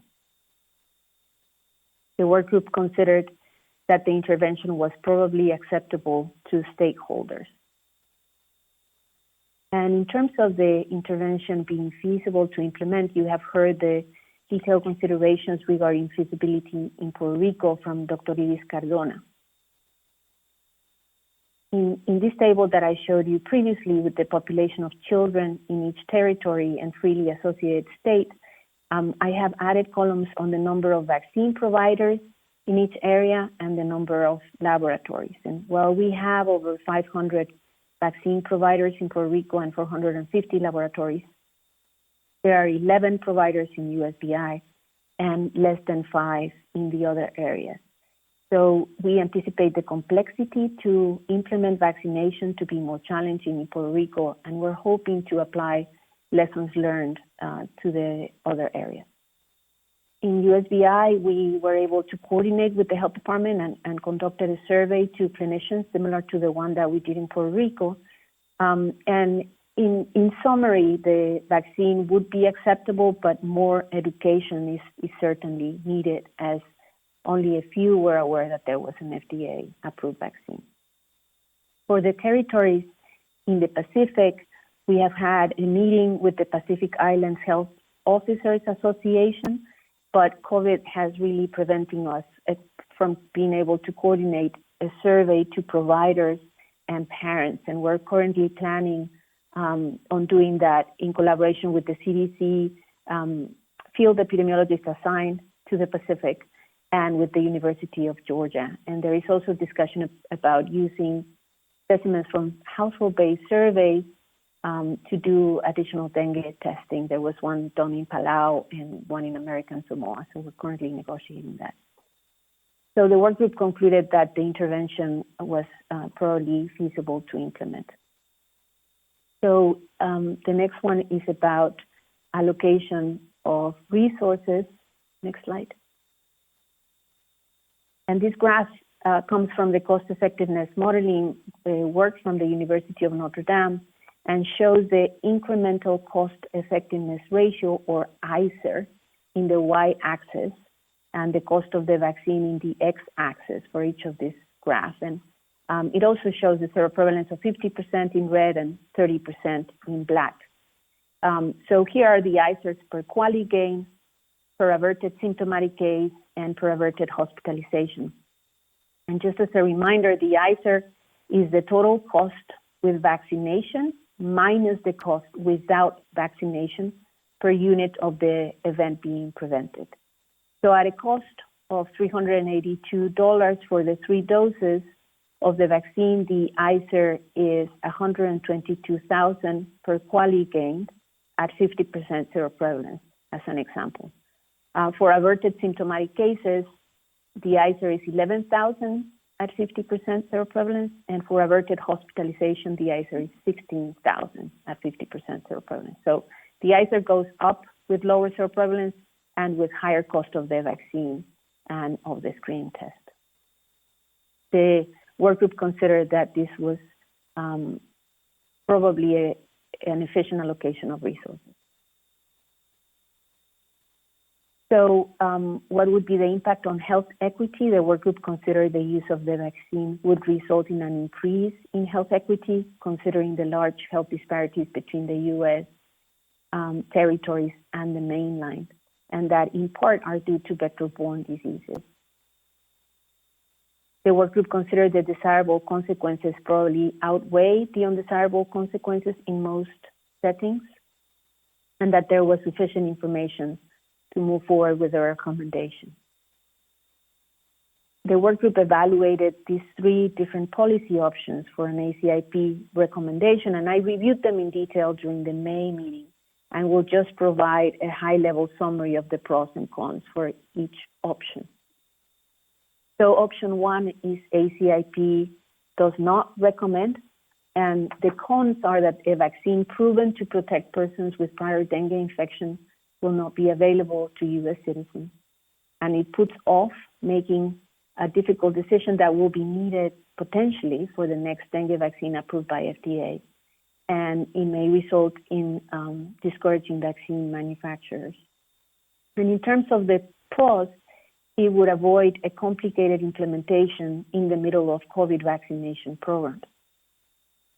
Option 2 is shared decision-making, and the work group was concerned that shared decision-making may lead to lower uptake. There will likely be less progress in sorting out feasibility. The coverage of the cost of the test by insurance companies may require additional hurdles, with some insurance companies asking for documentation from a physician that the test is required. It may increase health inequities, since only well-informed pediatricians or doctors and parents will either offer the vaccine or ask about how to get the vaccine. And there will be less buy-in for large-scale education and communication. The pros are that it would lessen fears that the vaccine will become controversial and result in increased vaccine hesitancy. Option 3 is a routine recommendation, and the cons are that the public and the media perception of the risk associated with the vaccine may increase vaccine hesitancy for all vaccines. Potential public and provider perception that all hospitalizations among vaccinees relate to the vaccine is another con, but we know that most hospitalizations will be related to vaccine breakthrough.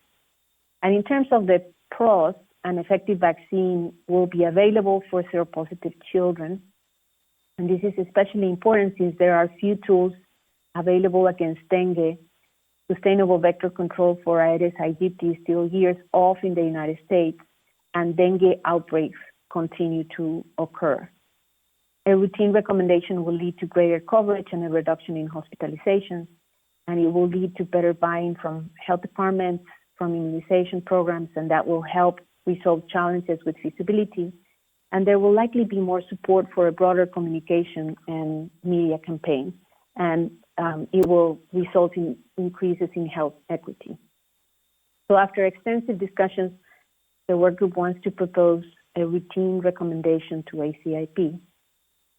And this is the draft recommendation.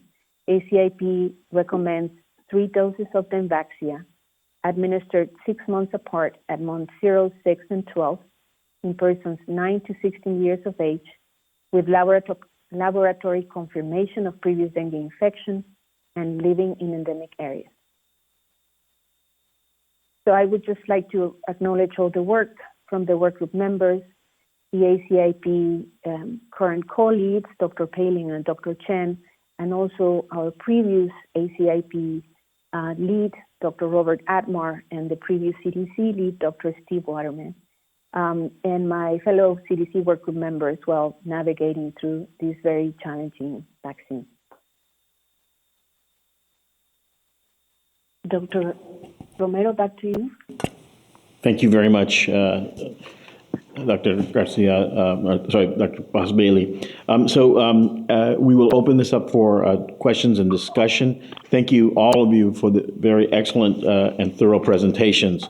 Let me just pull up my screen.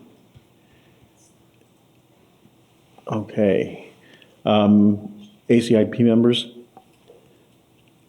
I have a couple of questions, and to begin, so the cost that was listed as $328, is that for the entire series, or is that just per vaccine dose? Yes, that is for the 3 series, and that is what the cost effectiveness model assumed.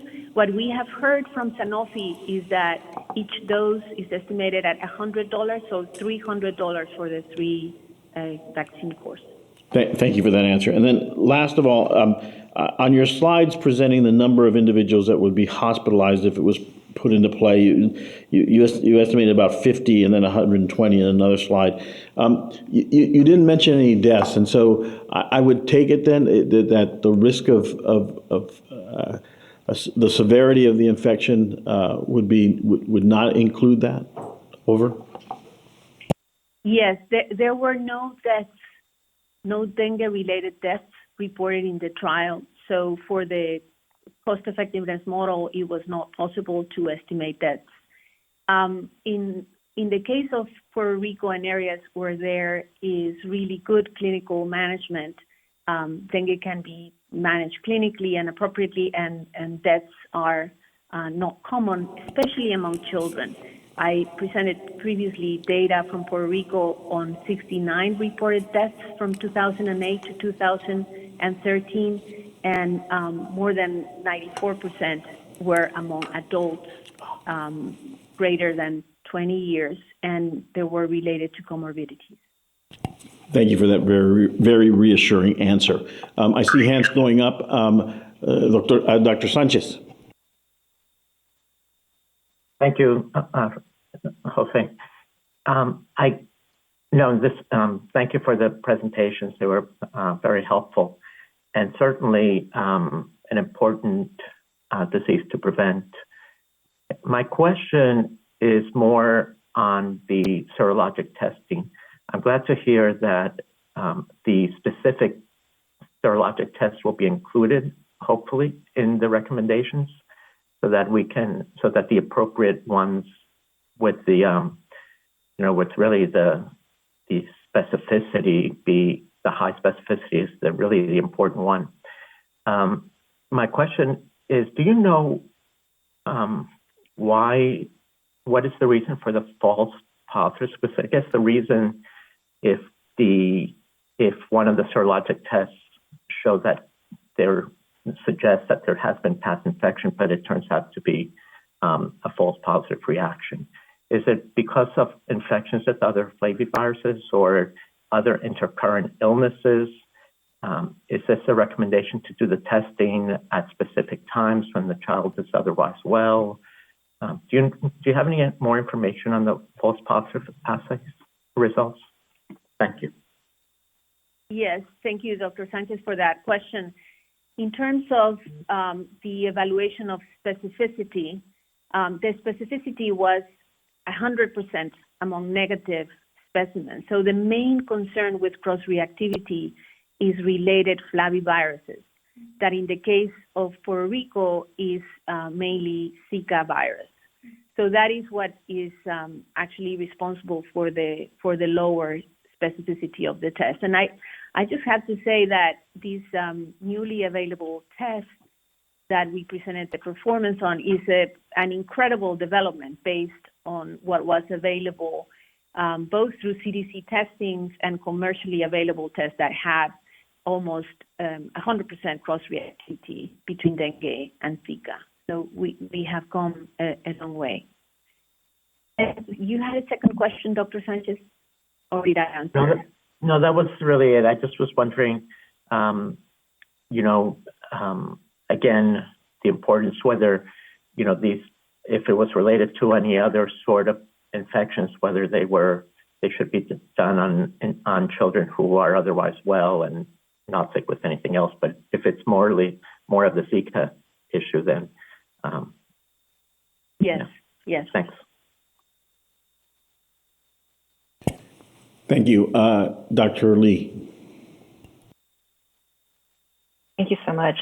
First I want to congratulate the work group for doing such a comprehensive evaluation using the ETR framework. I think the information presented today makes it much easier for our committee to make a decision on this topic. I also wanted to highlight the approach to risk mitigation is really helpful, including the thoughtful review of the testing and the implementation of the testing in particular, and how that will help us to improve the benefit-risk balance. I have a couple of questions. I am supportive of a routine recommendation based on the evidence presented today. I wanted to ask, if there could be at least more of a description in the education materials and perhaps in the statement describing, as Dr. Romero pointed out, a better understanding of qualitatively of the severity of disease for hospitalized patients for vaccine-associated cases and the long-term outcomes of these children. And if hospitalizations in the future are determined to be associated with vaccination, whether or not this would be considered for addition to VICP, in particular for families who might not be able to pay or who would be greatly impacted financially by hospitalization. The second question I have is, will you have the ability to prospectively monitor equity with regard to implementation, meaning, understanding that you have developed a comprehensive plan, but as we learned with COVID, as we implement, access is not always the same or as intended, either to perhaps in this case, healthcare providers, testing, or vaccine. And so just in order to continue to minimize disparities of rollout, how you're thinking about implementation from that perspective. Thank you. Thank you, Dr. Lee. And those were questions. So I'll try to respond to the ones that I remember. If I miss anything, please remind me. So in terms of the educational materials, we have a group of communicators and behavioral scientists that have been working on sort of the key messages for the materials for physicians and for parents. And there has been extensive formative work with the focus groups that Dr. Esquilin presented on and additional ones that are occurring right now, so that we can pilot the messages and understand if there are areas that need to be improved. And they will describe sort of the importance of secondary infection for the likelihood of severe dengue, the risk of hospitalization, the warning signs so that people show up at the doctor early, and the risk associated with the test that is highly specific but not perfect. And the fact that dengue is treatable and can be managed appropriately. Regarding the second point about the Vaccine Injury Compensation Fund, the territories are indeed covered by the ICP, and any vaccine that is routinely administered to children will be covered by the ICP. And there is, of course, a long process associated with that, because there has to be a tax associated with the dengue vaccine, and we need to work with HRSA on setting that process in motion. But to answer your question, yes, if it's recommended as a routine vaccine for children, it would be covered under the Vaccine Injury Compensation Program. And then the only consideration with that is that the presentation of vaccine-induced hospitalizations is the same as the sort of severe dengue or dengue hospitalization in a case of naturally occurring dengue or a naturally occurring secondary infection. So, I don't know how it is going to be possible to determine which hospitalizations are sort of breakthrough hospitalizations, since the vaccine doesn't provide perfect protection, versus the vaccine-induced ones. But yeah, more thought has to go into that. Thank you. And then just the ability to monitor equity with regard to implementation. Yes. So, dengue is occurs in cluster areas. Not all the sort of geography of Puerto Rico, for example, is equally at the same risk, because it sort of depends on living conditions, the presence of breeding sites, the presence of abandoned houses, and that sort of thing. So I think that important work could be done in terms of monitoring coverage of the vaccine by census tract and by geographic area, and potentially using tools like the social vulnerability index to make sure that areas that are more disadvantaged would have appropriate access to the vaccine. Thank you, Dr. Pasquale. Thank you. Dr. Wharton. Thank you. Are there any concerns about the safety of receipt of an incomplete series beyond not having, of course, optimal protection? I'm assuming no, but I just wanted to make sure that there weren't theoretical concerns associated with that.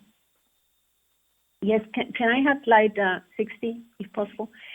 So, yes, Dr. Wharton. So, related to that, in terms of safety, there are no safety concerns with regards to receiving 1 versus 2 versus 3 doses, as far as I know. And if our Sanofi colleagues are on the line, they maybe want to add additional information after I give you my response.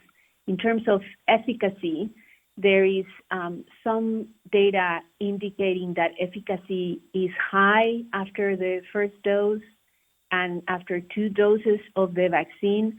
This was published recently in Vaccine, and it shows sort of, again, efficacy from dose 1 to dose 2, and then from dose 2 to dose 3, and then for the complete doses. And they seem sort of very close to each other.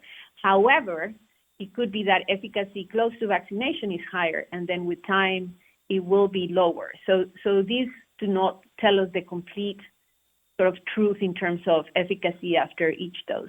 There are also some studies measuring titers of antibodies that have shown after 1 year sort of equivalent levels of neutralizing antibodies with 1 dose, 2 doses, and 3 doses. So that is what I know in terms of efficacy. And is there someone from Sanofi that would like to add? So this is Jose Romero. Is someone from Sanofi available to comment on this?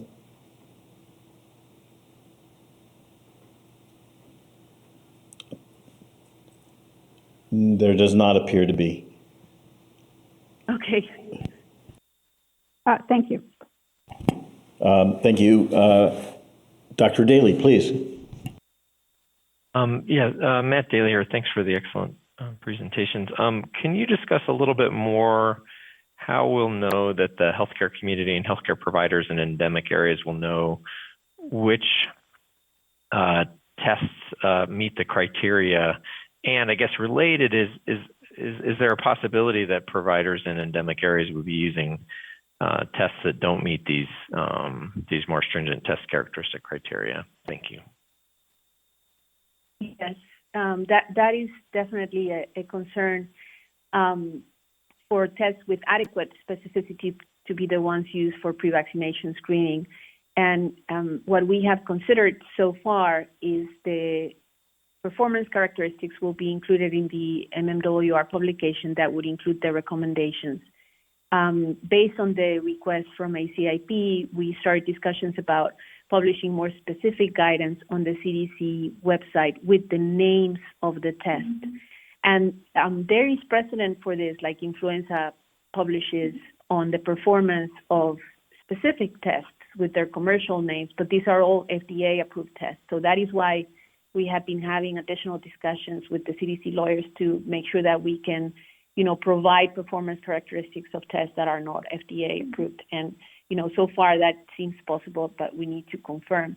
And then I'm going to pass it to Dr. Cardona, just so that she can comment if the health department could provide more specific guidance on which tests to be used here. Yeah, the answer is yes. We have experience with the first test available for COVID-19, and we had the opportunity to meet with all laboratories here and implement specific guidance on non-FDA approved testing, but that has clear, and we can do the same with the laboratory community here.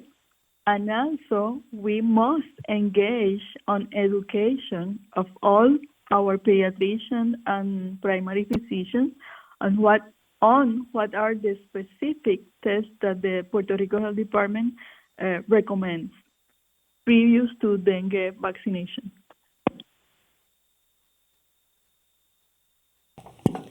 Thank you for those answers. Dr. Bernstein. Thank you. Very informative presentations. This certainly seems like a very important vaccine-preventable disease, but it sounds like implementation will be rather complex, and education and communication are keys to making it successful. I was a little surprised in looking at the ETR that there were a lot of probables, probably this, probably that the group said, including the acceptability of key stakeholders. And along those lines, I was wondering and thinking about benefit and risk. I thought I heard you say that vaccine and testing may not be covered by insurance if it's shared clinical decision making. So seemed to be a distinction there, because I think shared clinical decision making with this vaccine in endemic areas is going to be critically important because it's such a complex situation. Yes, thank you for that question. And I think that the judgment from the work group evolved through this sort of long time with meetings and sort of revision of information, and we had sort of several surveys to be able to really gather the opinion of the work group members. And in the areas where they responded probably yes, I think it's also driven by the fact that we have focused in Puerto Rico. Our CDC dengue branch is based here. We have a very good collaborative relationship with the Puerto Rico Health Department, and that there are still things that we need to learn for the areas in the Pacific. And as I mentioned, because of COVID, several of the plans that we had to better assess opinions from pediatricians and parents have been delayed.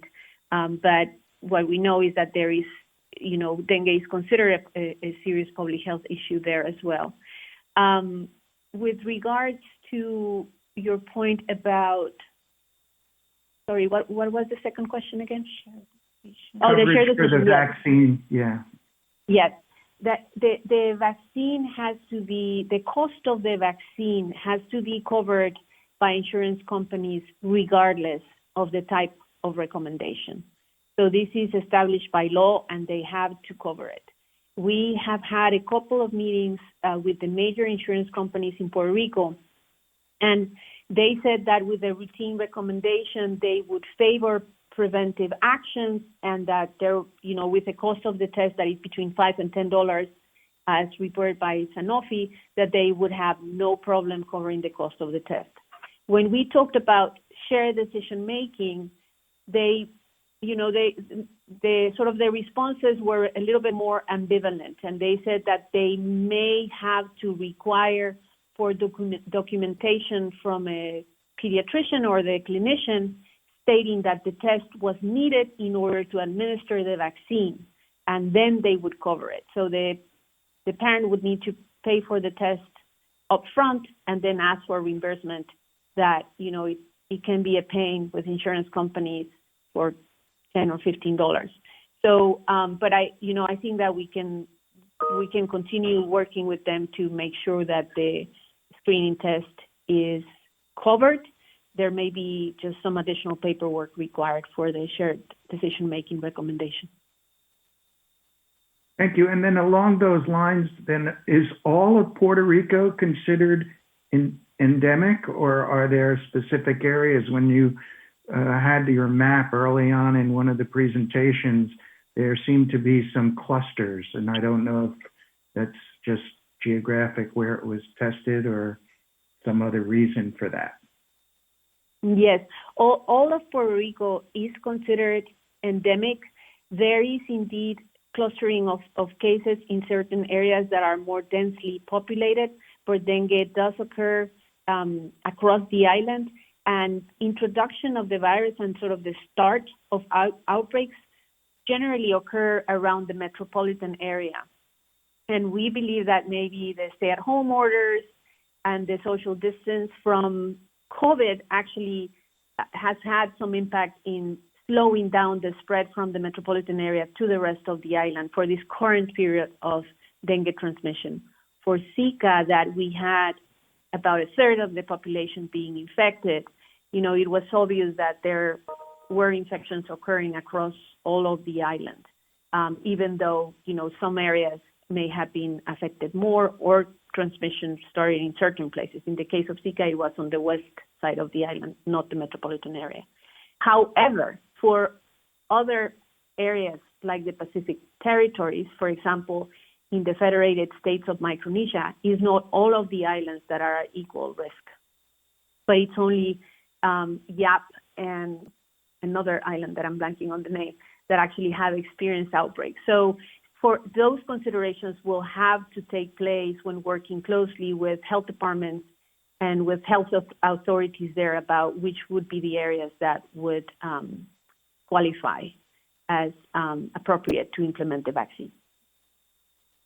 Thank you. And one more question, sorry. How long do you have to live in an endemic area for, putting yourself at risk? I know that we're not talking about travel, but my understanding is there are a number of children that spend summers or extended periods of time with family in Puerto Rico.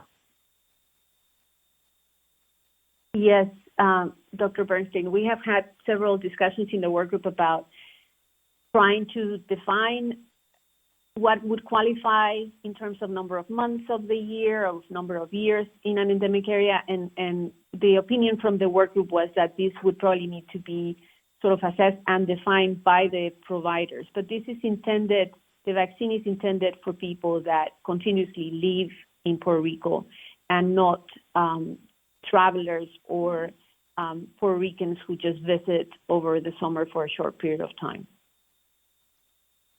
Thank you. No more questions. Dr. Talbot, please. Yes, I think I have more of a clarification question. So you outlined two scenarios, scenario 1 and 2. And scenario 2 requires multiple visits because a lab is not on site. And as a working mom, I see this as a major challenge to actually getting that done. How many of the clinics would be scenario 2? Would this be disproportionate, and would it cause disparities? And do you have any information on that? Thank you. Yes, doctor. we have about 25% of our providers have all the services on site.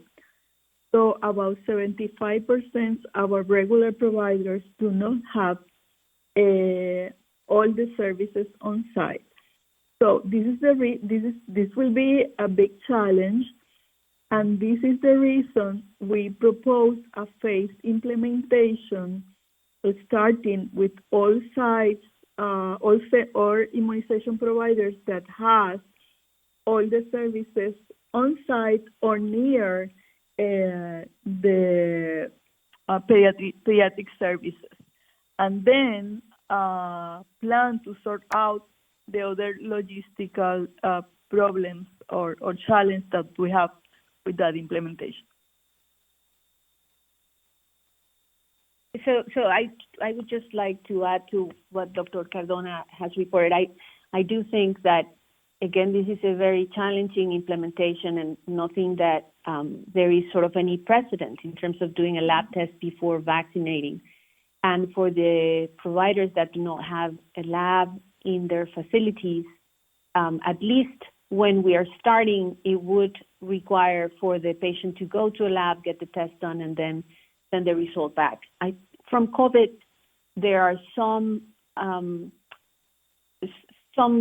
progress made in terms of providers receiving test results by text or by email, and even sending test orders or vaccination orders for my children, we received sort of vaccine orders for HPV by text or by email. So I think that could potentially reduce the number of visits. And once the test has clear approval by FDA, because this is a low complexity test, it's a rapid test, they could apply to SARAFs, that is the institution sort of governing laboratory tests, to get permission to administer the test in their offices. It's a process. There are 2 forms that have to be completed, but we think that eventually the process can be simplified once the test has clear approval. Thank you. Dr. Paling. Hi, this is Kathy Paling. First of all, I want to thank all of the presenters for their great presentation. I also wanted to directly respond to Dr. Bernstein's insightful question. And the work group has had many, many conversations about the type of vaccine recommendations. And I just want to share my own personal journey, because I did start with many assumptions that the shared decision-making would be the best recommendation. And my thoughts have changed based after listening to Puerto Rico physicians, the health department, and insurance companies.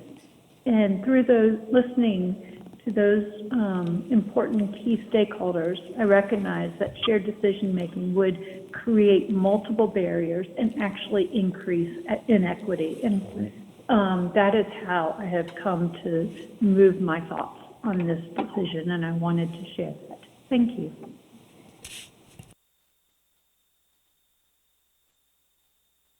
Dr. Romero, can I go back to the question from Dr. Talbot, because I don't think we answered the disparities portion of it.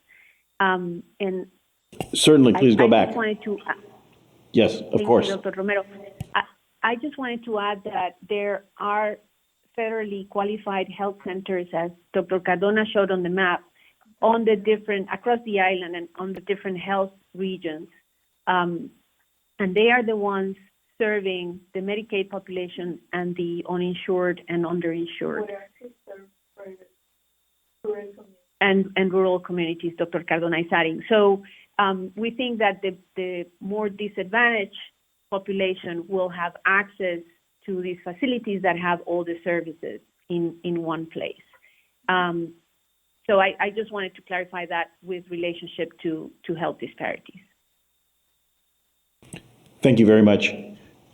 Are there any other questions from the voting members? I'm not seeing any. Let me open it up to our liaison representatives to please offer comment or question at this time if you wish.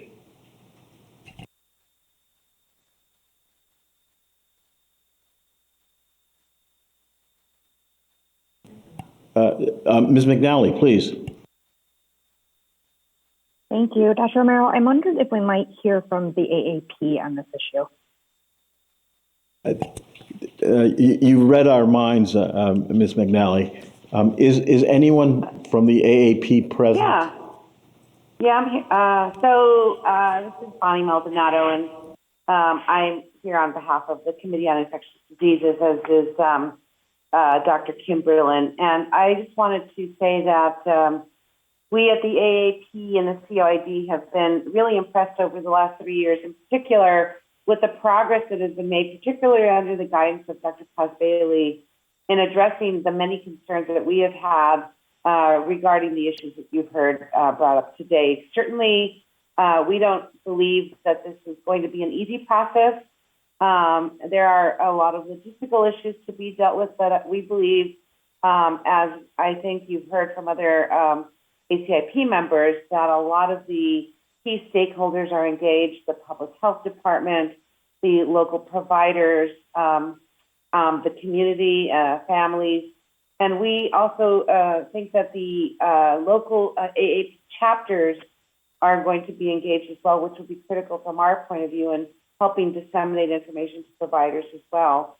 So again, we don't think it's going to be an easy process for sure, but again, if COVID-19 has taught us one thing, it's that you have to weigh the risks and the benefits. And I understand that risks sound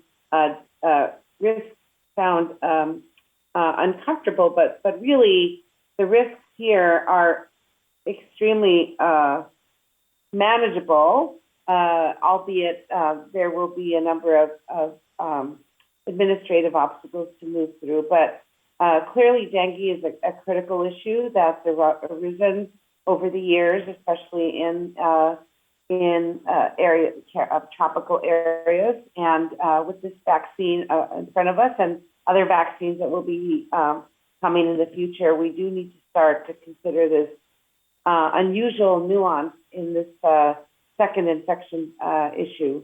And the key issues, of course, you've heard today, but I think one of the biggest breakthroughs was really the insistence on having that a highly sensitive test available and recommendation to only vaccinate those kids. So we do feel confident that many of our issues have been addressed and that we will continue to be engaged with Dr. Paz-Bailey, with the community as this moves forward. So while we don't think this is, all tied up in a nice bow, I think all of the major issues have been addressed, and there will be a number of issues we believe will continue to be addressed as we move forward with this critical issue. I don't know if that is helpful or for others to have additional questions for Dr. Kimberly. I found your comments very, very helpful, Dr. Maldonado. Are there any other comments or questions from the voting members? Again, also from the liaisons? I'm not seeing any more hands go up. Okay, so let me go let me go forward and ask Dr. Santoli to please present the Dengue VFC resolution, please.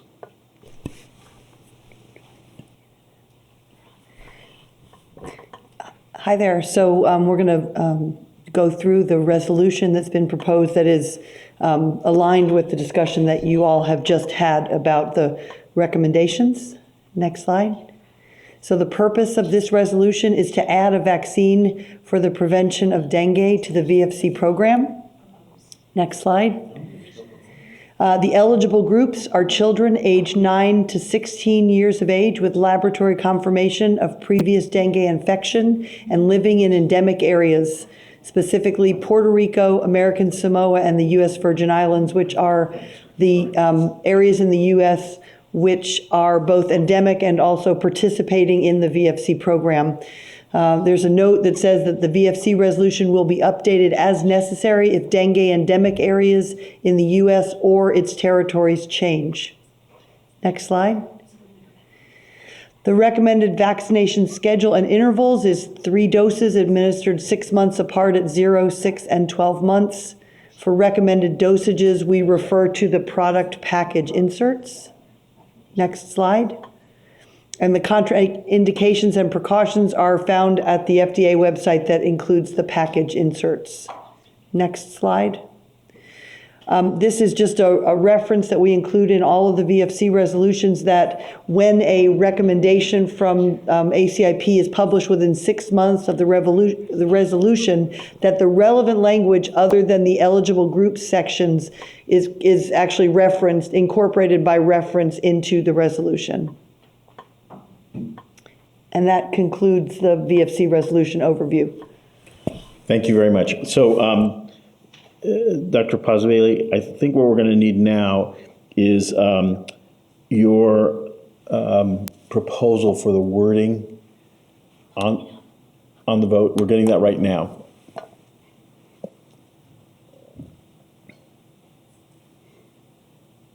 It will be forthcoming. So it is slide 56. Yes. There it is. It's up. So would you like to read that for us, please? Yes. ACIP recommends 3 doses of Denvaxia administered 6 months apart at month 0, 6, and 12 in persons 9 to 16 years of age with a laboratory confirmation of previous dengue infection and living in endemic areas. Thank you. So I'm going to ask the ACIP voting members only to see if they have any questions or comments at this moment. I'm not seeing any. All right. So I'm going to ask for a motion to accept this draft recommendation.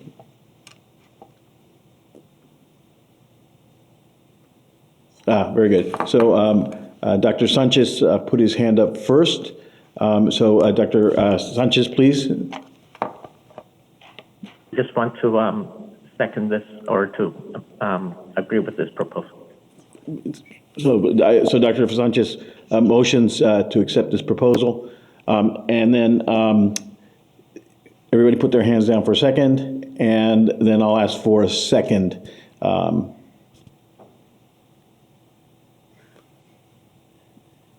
Anyone from the committee wishes to make a second? Thank you. Dr. Lee, go ahead. I wish to second this recommendation listed here. Thank you very much. So we will end this portion of the meeting. We'll come back to the vote at the end. We have a break at this time. Wait. I'm being drawn back. We're also going to have to do a motion and a second for the Dengue VFC resolution. So does that have to go up, Dr. Hong? There's not one slide. It was the slides as Dr. Santoli presented. So we can pull the slides back up, but does anyone have any questions or discussions around the VFC language as described by Dr. Santoli? Okay. All right. I don't see any. All right. Dr. Bala, do you have questions on that, or is that a hand for motioning? It's a hand for a motion. Okay. All right. So we have a motion. Can I please have a hand for a second, please? Dr. Paling has seconded. Dr. Paling, please go forward. Yes. This is Kathy Paling, and I would like to second the motion to accept the VFC resolution as written. Very good. So that ends this portion of our presentations for today. We're going to take a 10-minute break and come back to move on to the influenza vaccine. So 10 minutes, please. Thank you very much.